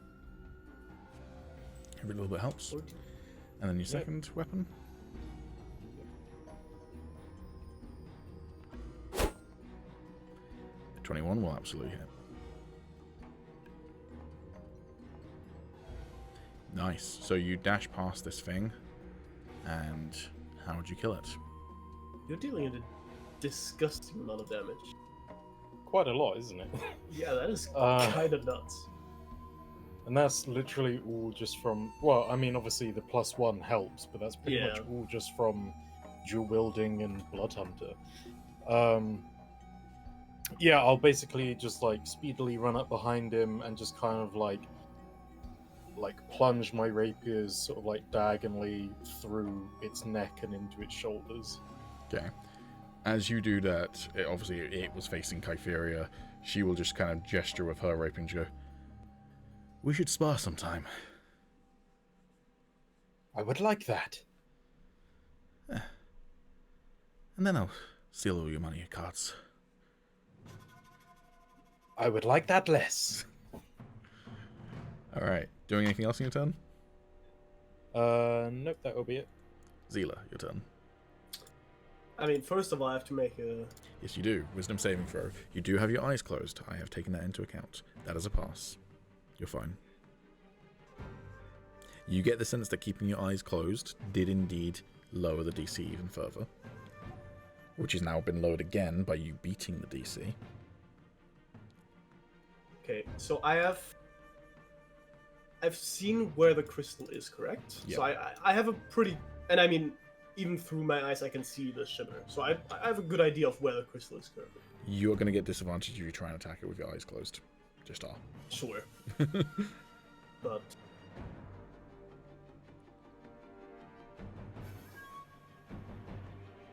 can I make an estimated guess that it's somewhat easy to hit, however, considering how big it is? Yeah, it's probably pretty easy to hit. What's the range of my chakra? Should say on it. 20 to 60 feet. Can't wait for this crystal to sprout legs and move. I can't wait for it to start talking to you guys and read you poetry. It's all linked. I mean, technically, all of Dungeons and Dragons is supposed to be set within a multiverse, and so technically, Songs is set within the Forgotten Realms universe, and so is Undone Empire. They're all, you know, they've all got Iron Man in them. Okay. I'll get attack. Yeah.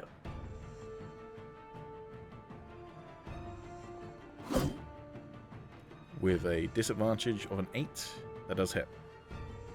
Does. You're right, it's pretty easy to hit. I'm not looking at it, so I guess the sound would have to tell me if it actually does something or not. You hear the ping, and then give me a dexterity saving throw without disadvantage, just normal. Just hear from the crystal. Fuck. And you, so you throw it with your eyes closed. You hear the, and then you reach out your hand with this sort of muscle memory that you feel like you honestly had lost over the 100 years of imprisonment, but it's coming back to you with the more days of freedom you have, and you reach out your hand with your eyes still closed, and you catch your chakram. Sick. I'll throw another one. Cool. Oh, wait, disadvantage. Wait. Oh, ooh. Well, technically that nat right? 20 does still count towards your stats, but you're not going to get it unless you I'll roll another nat nat 20 real quick. Oh, Yeah. 19. 19. Cool. So I'll roll damage. I don't know if it does anything, but cool. All right. And because you succeeded your dexterity saving throw in the first one, I'm going to let you catch the second one as well. Cool. Doing anything else in your turn? okay. So I have already done my wisdom save. So if I were to now go back into like this little corner over here, would I be good? You're not in the light. Cool. Yeah, that's all. Cool. Wait, actually, can I make a roll? Can I estimate if that actually did something? Or if I'm just wasting my time? I will tell you now. You don't need to roll. You are doing something. Okay, cool. Aegis, your turn.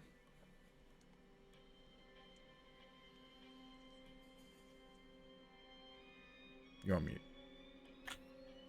Fuck. One day I'll get it right. Oh, hey, Leo. How you doing? One day.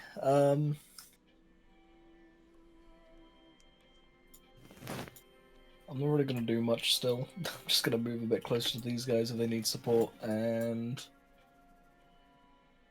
that'll be it. I don't think there's much immediate danger, so I won't hold an action, so I'll just leave it there. Just in case you haven't clocked it, there is the target, Shazza, that you firebolted before. Yeah, no, I see that. Okay. That's fine. Then it is...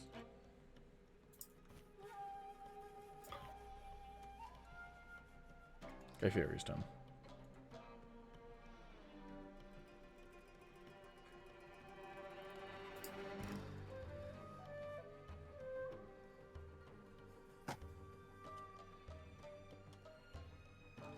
going to run up to Shazza.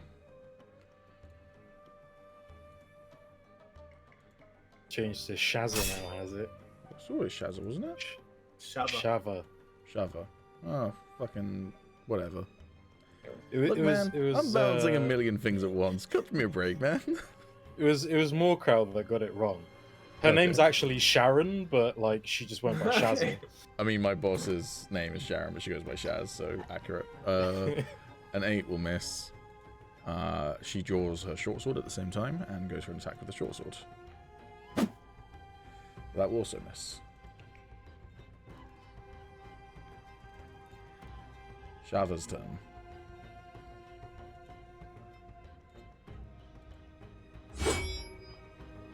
That was so close to a nat 20. But that will hit nonetheless. And max damage. Okay, Fury takes 9 points of damage. Alright.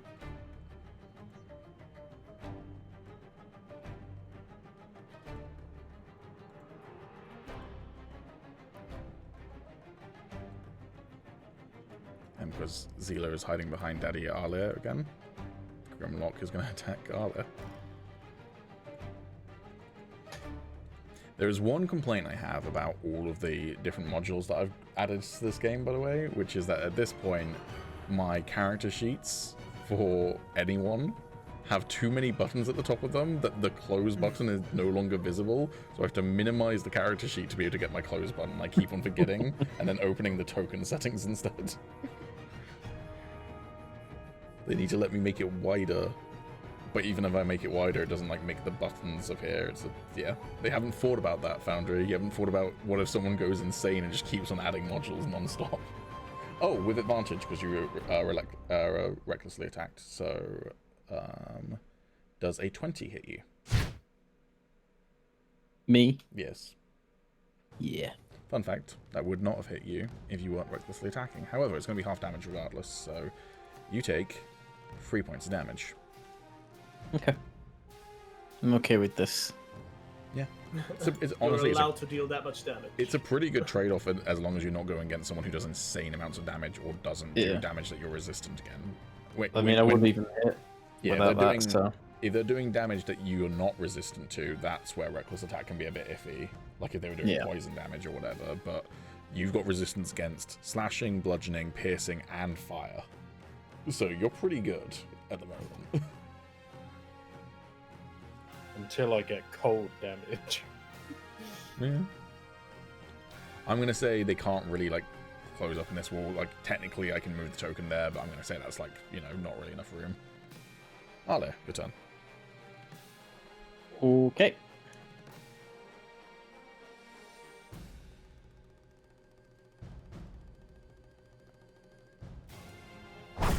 That was so close to a nat 20. Fucking hell. A 12 will hit.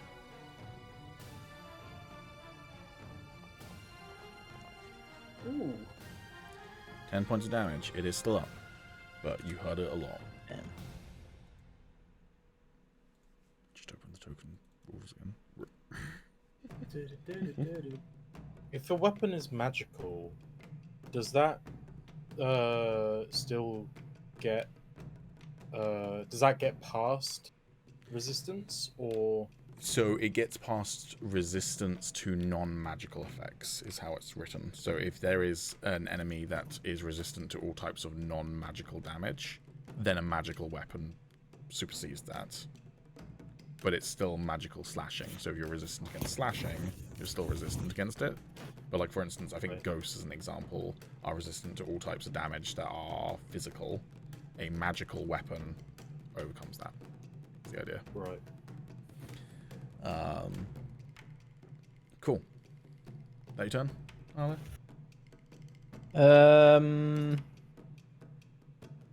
Yeah. Cool. Oh, wisdom saving throw. Almost forgot. Ah, Should've been yes. At the beginning of your turn, but oh well. I forgot the rage, you forget the wisdom. Shit happens. We're getting old, man. There we go. That's Cool. fine anyway. And at this point, you are fully resistant or immune to it. Cool. You have beaten it enough times that you can no longer be affected by it. I will also say that before that roll, you'd gotten the DC down to it being a natural 1 was the only way you were going to fail it. Oh, okay. Jesus. This one will move up. Oh, what a clusterfuck of flesh. I mean, don't see It's another an accurate explanation for that. description, yeah? Yeah. The ruins, your turn. Okay. Right.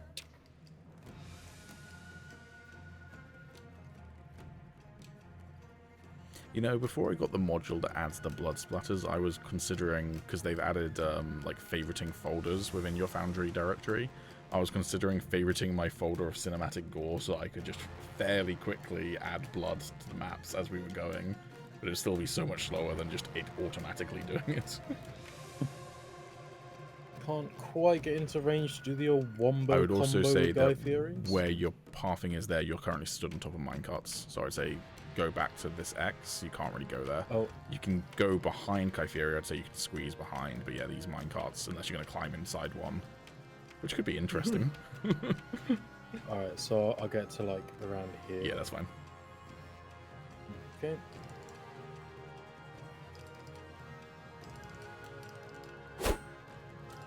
Nice.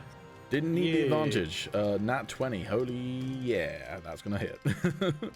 Roll that damage.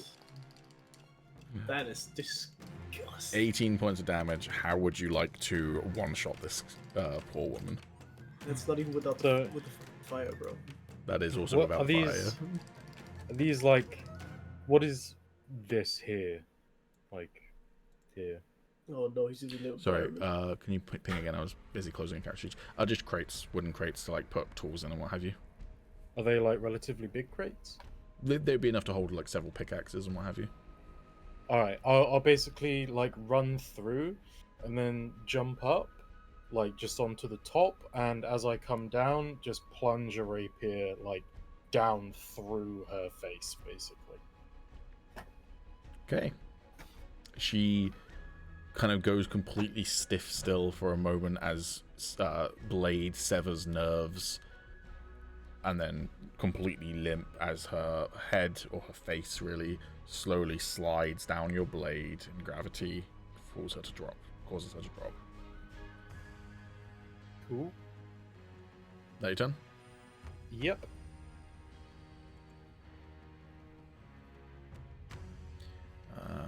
Zila, your turn.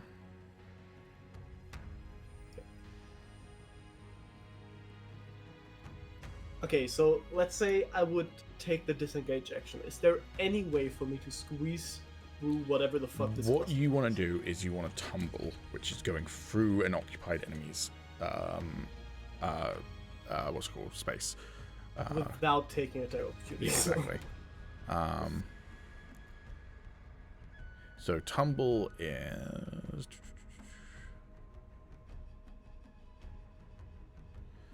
You can make a dexterity acrobatics check contested by the hostile creature's dexterity acrobatics check. For the sake of it being nice and easy, we're going to make it so that you only need to roll against the first one. Oh, no, sorry. So you can tumble through one character's space per action, and then you can also do it as a bonus action, so you can only get through 2 of their spaces. So you could get to, like, here, as an example.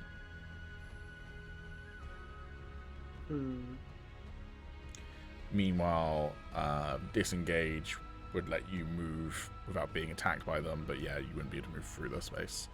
This is the downside to it being a tight corridor. The advantage is that they can't all attack you at once. So what does this wall look like? Is this just a straight wall, or is this like stuff I could get on and just kind of navigate around? Or is that not what I'm looking at? I'm just asking what this wall is, basically. It's an uneven, rocky wall that you could potentially try and like parkour your way around. Tell you what.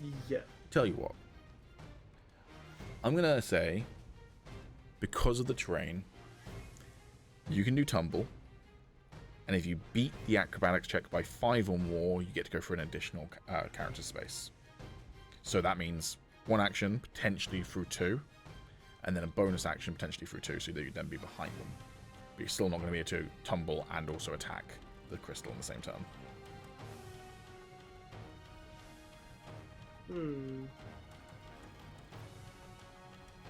Sure, I'll try. Arlair is a willing creature, though. So He is a willing creature, so as long as Arlair is not going to try and block you from doing this, then you can get through all of them.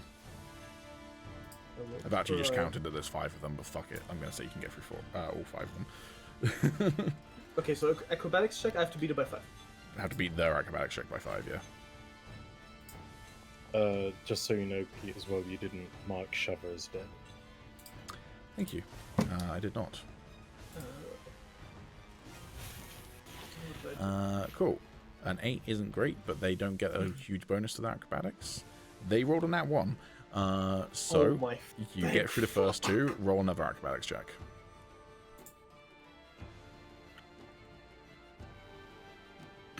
Well,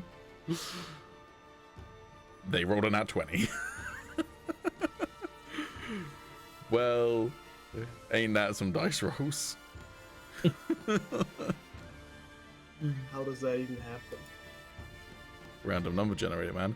Right, you do your first one, and one of them gormlessly tries to grab you to stop you from dodging past, and you do a cool, like, jump up, kick off the wall, land. You go to roll past the next one, and it just basically falls completely on top of you.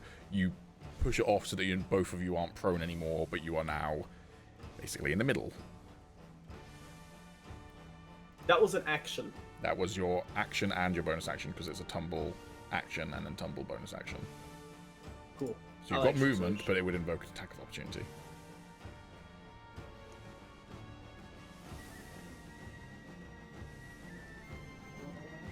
Nah, I'll action search and throw my weapon. Cool.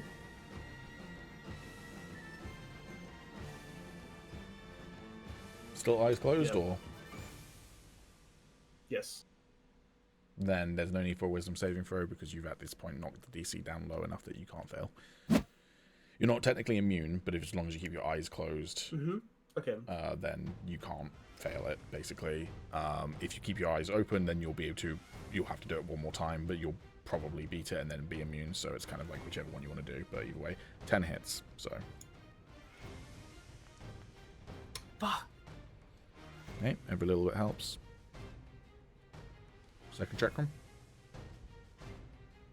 I mean, I'm not sure if it works like that. Do I also get a bonus action with action search?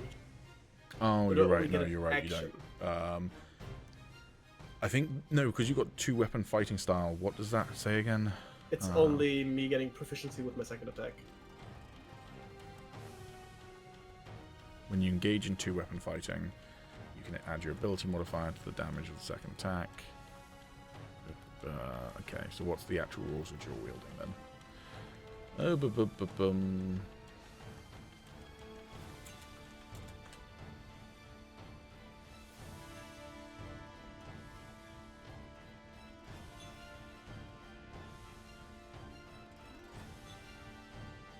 Yeah, attack on the second attack uses your bonus action, and then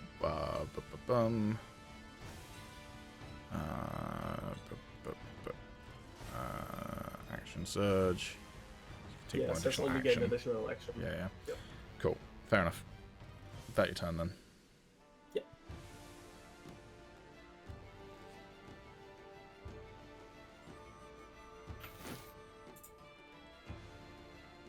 Aegis, your turn.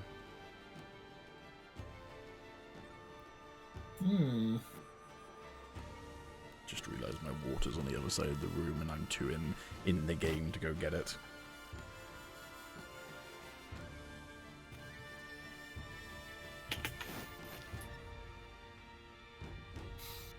I can't really fire off a firebolt from here, can I? I'd say you can.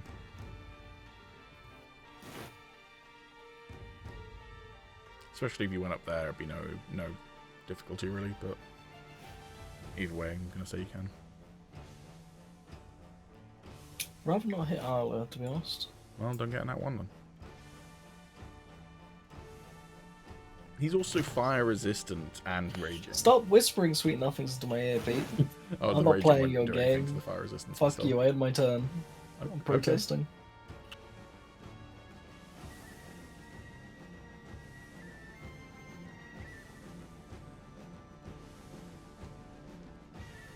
Okay, Furia's turn.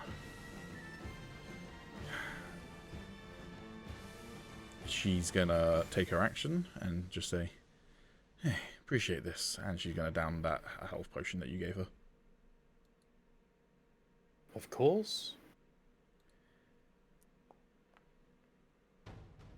She regains 7 hit points. That's her action. She's got a bonus action, but there's no immediate threats, so that'll be her turn.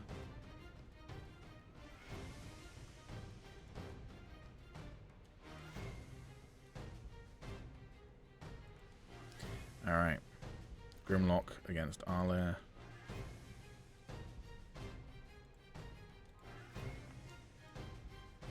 So close to an 18. A 4 will miss you.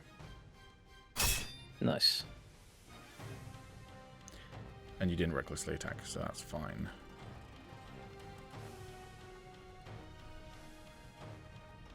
Okie doke. I've got bad news, Zila. I said that there wasn't really space for this guy to get at Arlair. There is kind of space for it to stand on the corpses of its friends and get you, though.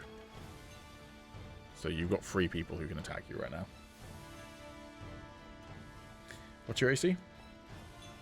17. Then a 16 will miss. Arlair, your turn. Thank God for it being night. Thank fuck.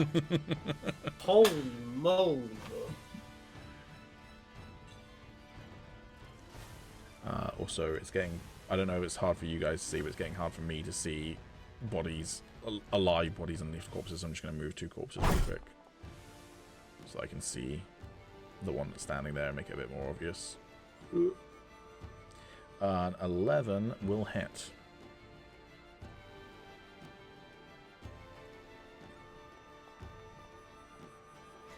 And 7 points of damage. How would you like to kill this one?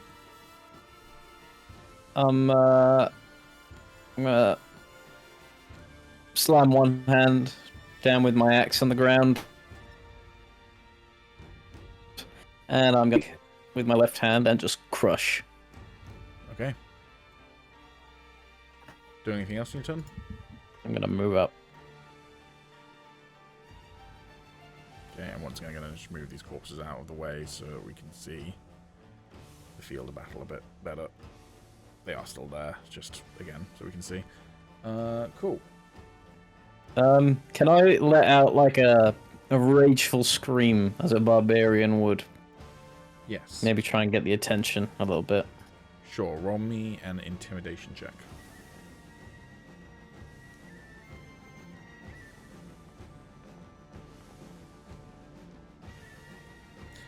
Unfortunately, much like all the other glacial, unreally aware of their surroundings reactions that these creatures seem to have, they seem unfazed about you roaring behind them. They might still attack you, but it's not going to be like they're not aggroed on you, basically. Yeah.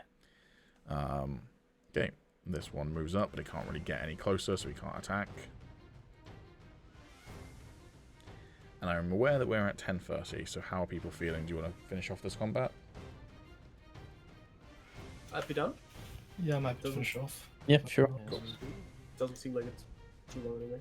Yeah. Okie doke. This one is going to go for Zila.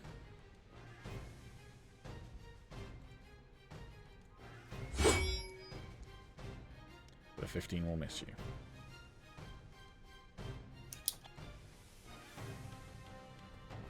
This one can only go for Zila because Arla's not really in range. But that will miss. Alright, the Ruined, your turn. Okie dokie. I'll double move up to the ladder. Okay. And as I go, I'll just kind of like shout back to Aegis. You doing okay, Aegis? Yes, I don't know what you mean by that, but Just checking in. Okay. Yep, that'll be my turn. Okay. Zila, your turn. Gimme. Okay, I'm opening my eyes. Okay. Do I have to Wisdom instantly make saving a wisdom throw. save? Yep.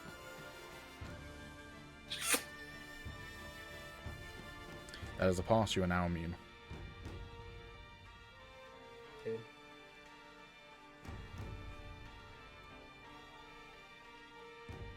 Come on, man. Juice me. On the crystal? Yeah. Both of those hit. Both hits. Okay. Come on, man. Max damage. Max Nice. damage. Oh my god. Very nice. 18 points of damage all told. Cool. You can definitely see cracks in it now. That your turn? Yeah.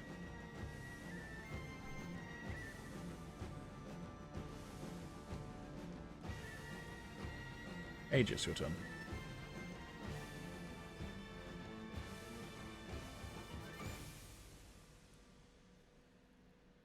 You're on mute. Motherfucker. Right. I don't know, man. I guess I'll fucking move up.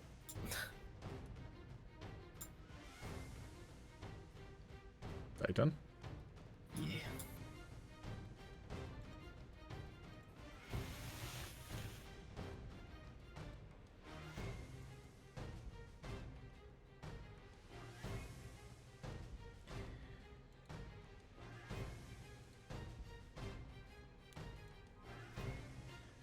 Okay, Kytheria will move up to here and gather up her 2 daggers. And that'll be her turn.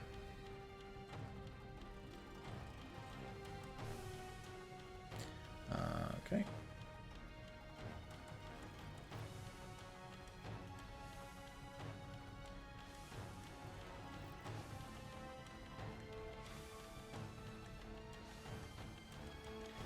Cool. This one is gonna attack Zila.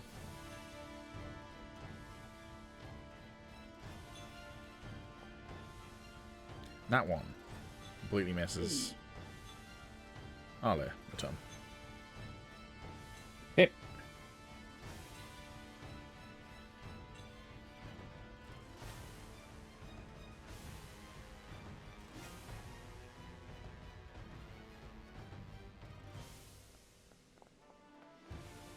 Yeesh. A 9 will miss. You can You recklessly know, I'm gonna take that risk again. I don't know why I rolled the attack again. Oh well. There you go. that will hit. Nice. Make it. Very nice. You one-shot this guy. How'd you do it? Alive. He's just a fucking woodchopper. This goes through. He's like. Well. That your turn?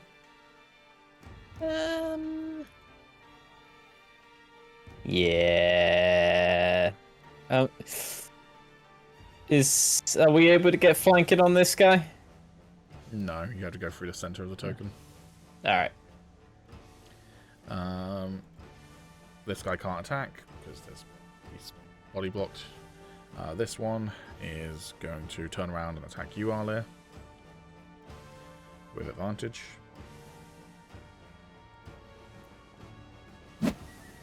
Does a 15 hit? My normal AC is 14. Yeah, does rage affect my AC? Nope. No. You are going to take 7, half down to 3 damage. Man, I love this rage thing. It's fucking fantastic. Barbarian is fun to play. Oh yeah. Alright, this one can only attack Zila, so that's what it's going to do. And that is a nat 20.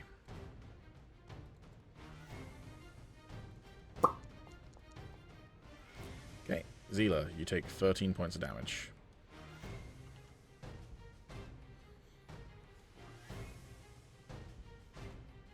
How you looking, buddy? in a literal sense. I'm looking at the fucking crystal. All right. The ruined. Your turn. Okay, well, if I come up now, I'll just be hitting Arlia. He can tank it. Just realised the same song has been playing on loop because for some reason one song in this entire playlist of action music is on repeat. So I've just turned that off. Not the motherfucker with the 2d8 and 2d4, man. What the fuck? Give me a wisdom saving throw. You already passed it once, didn't you? Yeah. So cool. All right.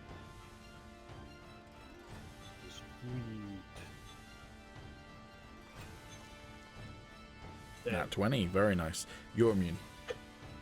Damn. Sweet. I wanna look at something. And then I'm gonna use the rest of my movement here. What was the condition we were under specifically? Were we charmed by any chance? I mean, I guess technically it's some form of possession, so I guess charmed would probably be the most appropriate. Because I do have advantage. Well, Like, yeah, I'm just seeing if there's anything more appropriate, but charmed feels like the most appropriate. I mean, if it's some kind of trance asleep, I also have. I can't be magically put to sleep, so there's also that. Yeah, it's not specifically charmed, but I would say if you had mentioned that, I probably would have gone like, yeah, you probably have advantage. Oh well.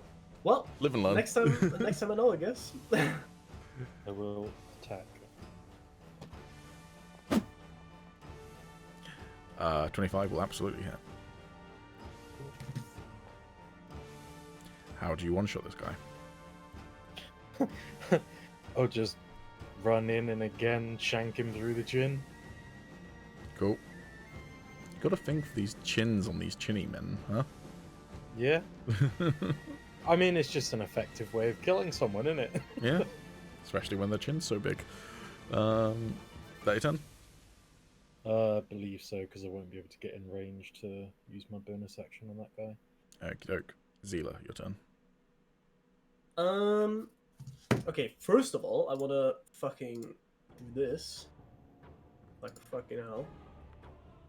That is like, what the fuck is this? Okay, I guess I'm on 8. You regain 4 hit points. That is a bonus action. And I'll eat my. Oh no, I can only eat 1 now. Mm-hmm. What is taking a healing potion? Is that also bonus action? That is an action. Bonus action only for quick hand feet rogues, so. Or fast hands, I think is the term of it. But Isn't I'll healing throw. potion movement? standard action is interacting with an object. Oh, okay.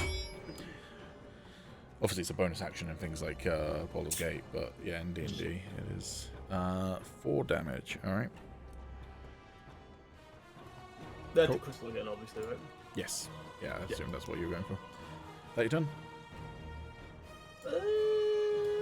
I believe. Yeah, that's. Cool. Actually, I will just move like slightly to the left, so it's easier for the other two to scoot in. Yeah, that's fine. Aegis, your turn. Hello. Sure, I'll fucking. Oh, fuck. I'll get up. Wisdom don't saving throw, please. worry. Okay. Okay. Okay. Do we get anything for being a sick ass Eladrin? Not unless it says you got anything sick ass for being an Eladrin in your description of your character. Yeah, it says I'm sick as fuck, so. Yeah? Can you post it in the chat for me? Nah, don't worry. I'll let the dice do the talking, Pete. That Okay. was an intelligence, not wisdom. Yeah. Fuck. Wisdom saving throw, please. God damn it. You do That's have fine, advantage on but- saves against being charmed. For Do I? ancestry. Yeah. Ah, base. And Wait, do I get that? possibly. I mean, I am a Fae. Yeah, quite possible. If you've got the Fey ancestry or similar feature. Unfortunately, a 6 is a fail. Aegis, please treat your allies like enemies and attack them accordingly. He now pulls out a secret fireball. Well, Yeah, I one all used along. 15 feet of my movement. Mm-hmm. This is unfortunate. Hi, bud. Would you perchance not? Would I perchance not? Sorry. Getting that herbalist wet with blood. Does a 16 hit you, the ruined? Yes. Roll damage. Hey, you're not a plant, are you, Alex? No. You mean he's Okay. a Fey ancestry?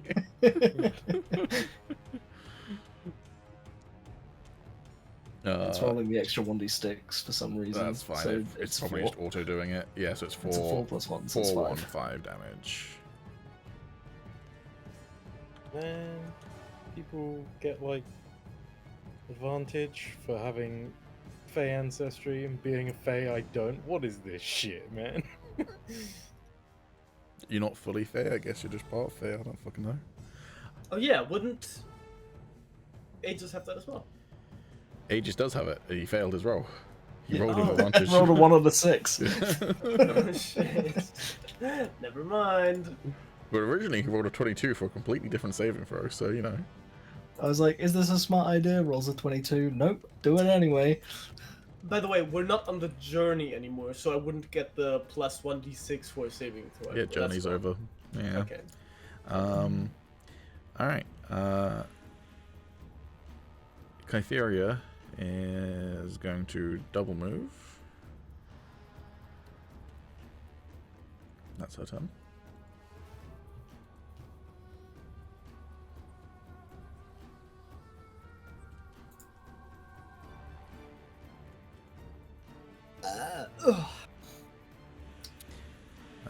Arle, your turn. Okay. You have noticed they just come up and slash the ruined in the back, by the way. Okay. I'm just gonna leave him to that, I think. They'll be fine. They're dead, okay.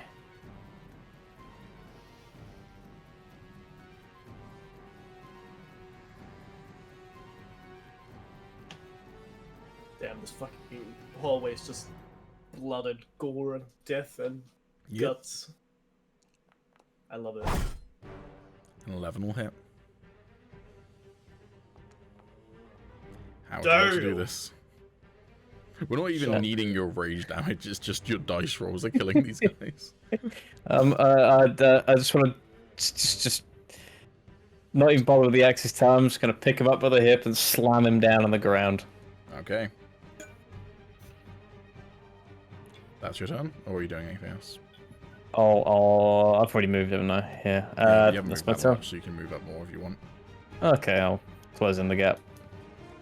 Alright. Well, this Grimlock is going to attack the one right in front of him, which is Arle. No, I said Arle in terms of targeting. Thank you.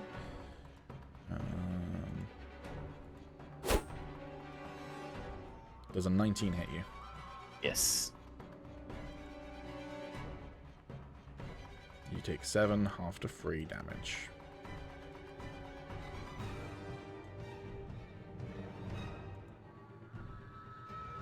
Alright, the Ruined, your turn.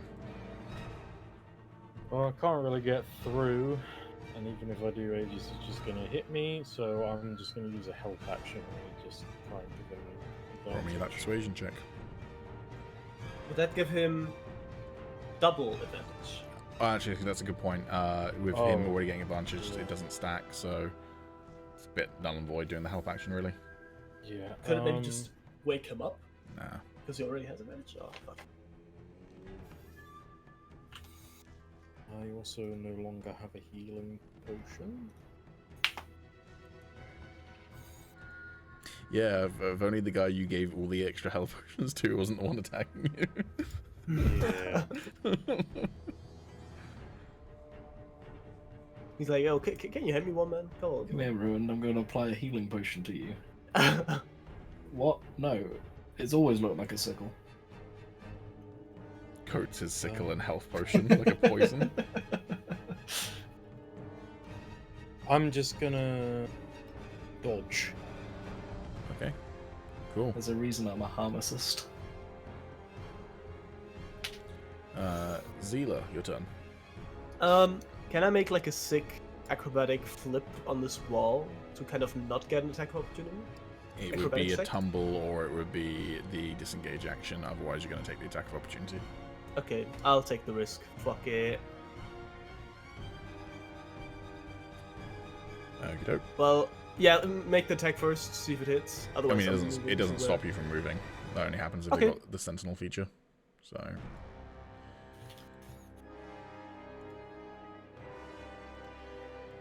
okay, as you whiz by, he gets a nat 1 and it hits the rock instead where you were.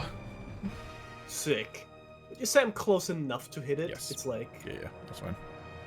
sick. Come on. I've been working on this for like 6 turns now, man. It's got a lot of health, unfortunately, but you are knocking it down. That'll hit. Bro, what are these vibes? Both of those will hit, so... Decent damage. Nice. 16 damage, hell yeah. It looks on the breaking point, but it is still there. And if you steal this shit, I'm gonna find URL. Sam was just threatened to come to the UK. I'll make it happen.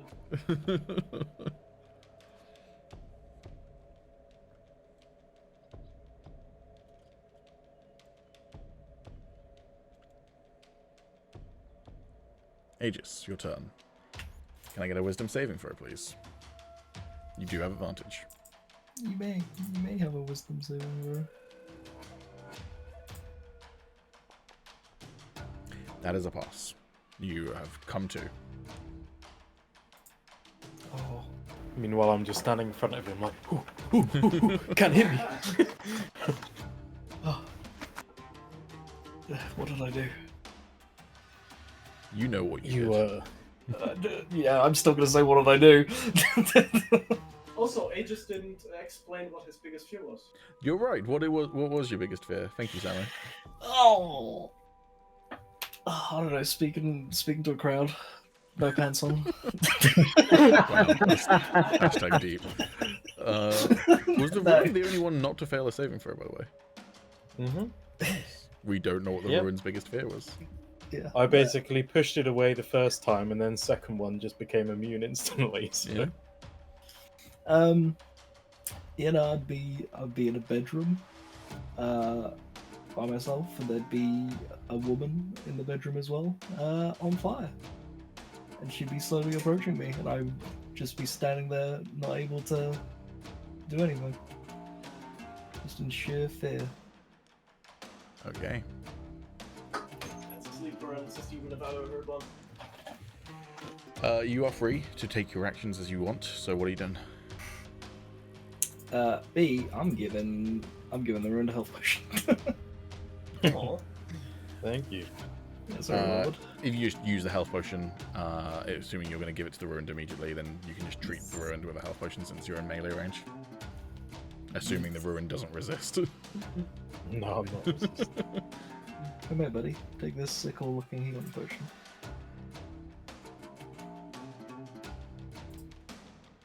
I'm imagining you're just like wrapping it in ham so that the Ruin takes it without protest. Come on now, buddy. Oh, damn, that's nice. That gets me up to my temporary max. Very nice. Cool. This That- crystal reminds me of Colin. I mean, we were joking about it earlier. Wait, I missed that completely. What? I joked that he was going to start reading poetry to you. Oh shit! I think, if memory serves, I'd have to double check like the VODs from Sundered Empire, but I'm fairly certain that the map we use for your ship in Sundered Empire is made by Afternoon Maps, so the same guy or same team. Oh, great, more, says Kytheria. And she's going to use the hide action. Oh yeah, we left her behind completely. Oh well. She's not far behind you guys at all. She's literally just down the ladder, but Right, she can see that other people have arrived. Nice, or 22 on her stealth check. Very nice. It's going to be her turn. Laying an ambush.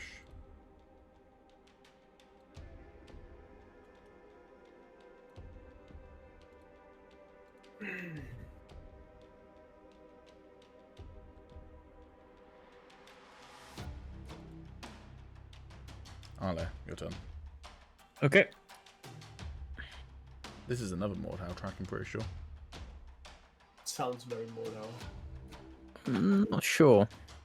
Pretty sure it is. Dodge this, you bastard! Does that make it sound more like it's a... Yes, now I recognize it. Actually, I have that on my soundboard, don't I? Is it this one? Hello.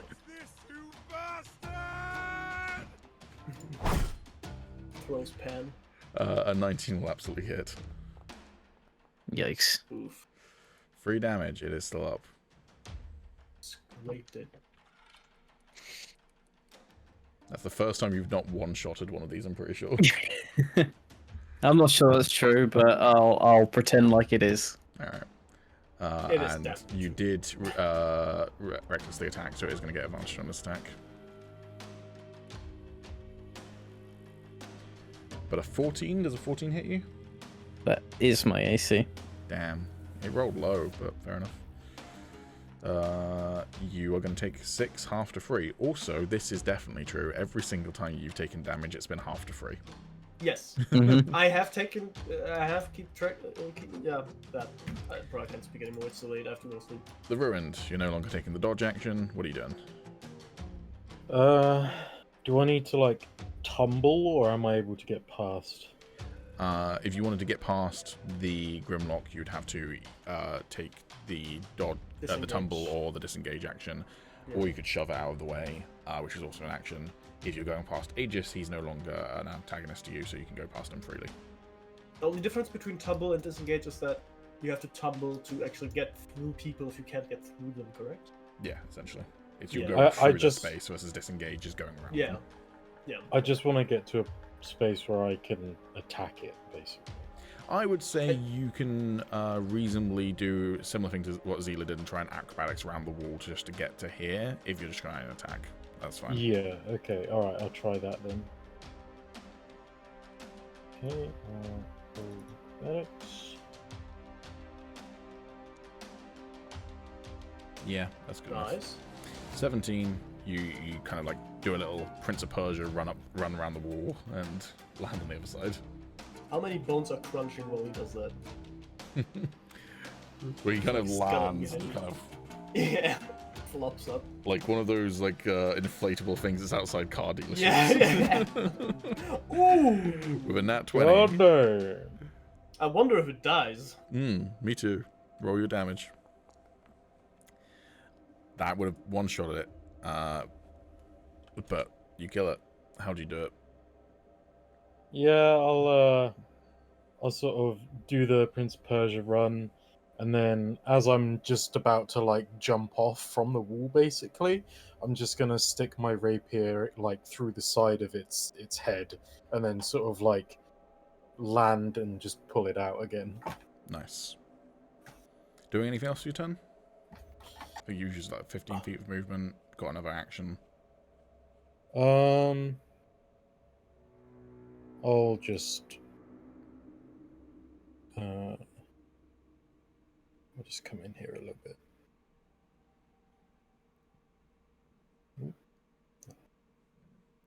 All right. Yep, that'll be me. Zila, your turn.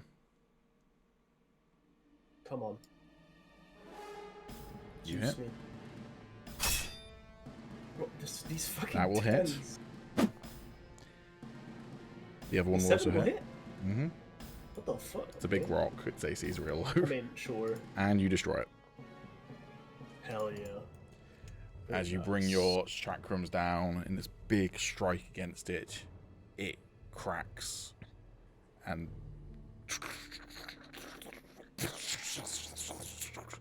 And Zila and the Ruined, give me dexterity saving throws. Oh dear. Good thing I'm almost dead. Oh, okay. That's good.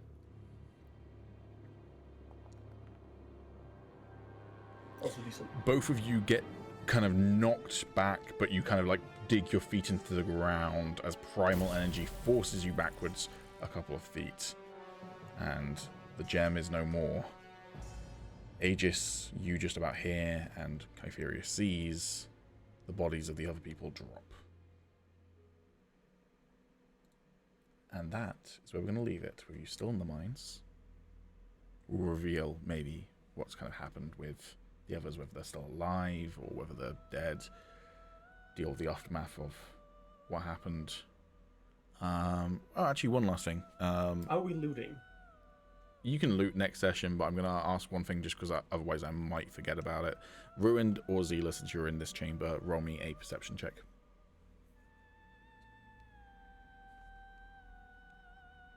Fuck. Nearly getting that 20. 10. Alex? Oh, okay. Yeah.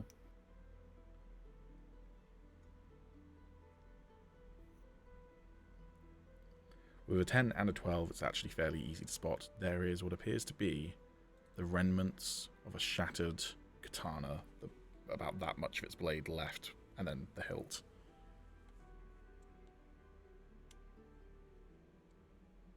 Cool. Either one of you picking it up, or you leaving it there? Or deciding Nice next to session? pick it up, since I'm Smith person. Yeah. And I mean, I don't know how important this is. I would also like to take one of the splinters of the actual crystal thing as well. Okay.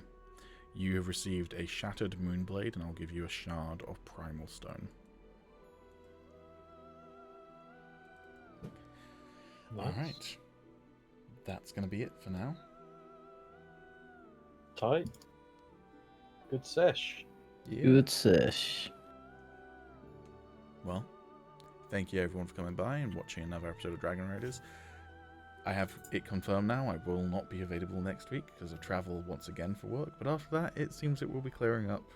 I might potentially be able to do the Monday again because I'm away most this week. I don't know if I'll be able to be prepped for Monday next week, so we'll see. I'll let you know either way, but yeah, can't do the Wednesday. It's fine. And then after that, should be free. Right. Thank you everyone. Take care. Have a good week. Bye-bye. Goodbye. Bye.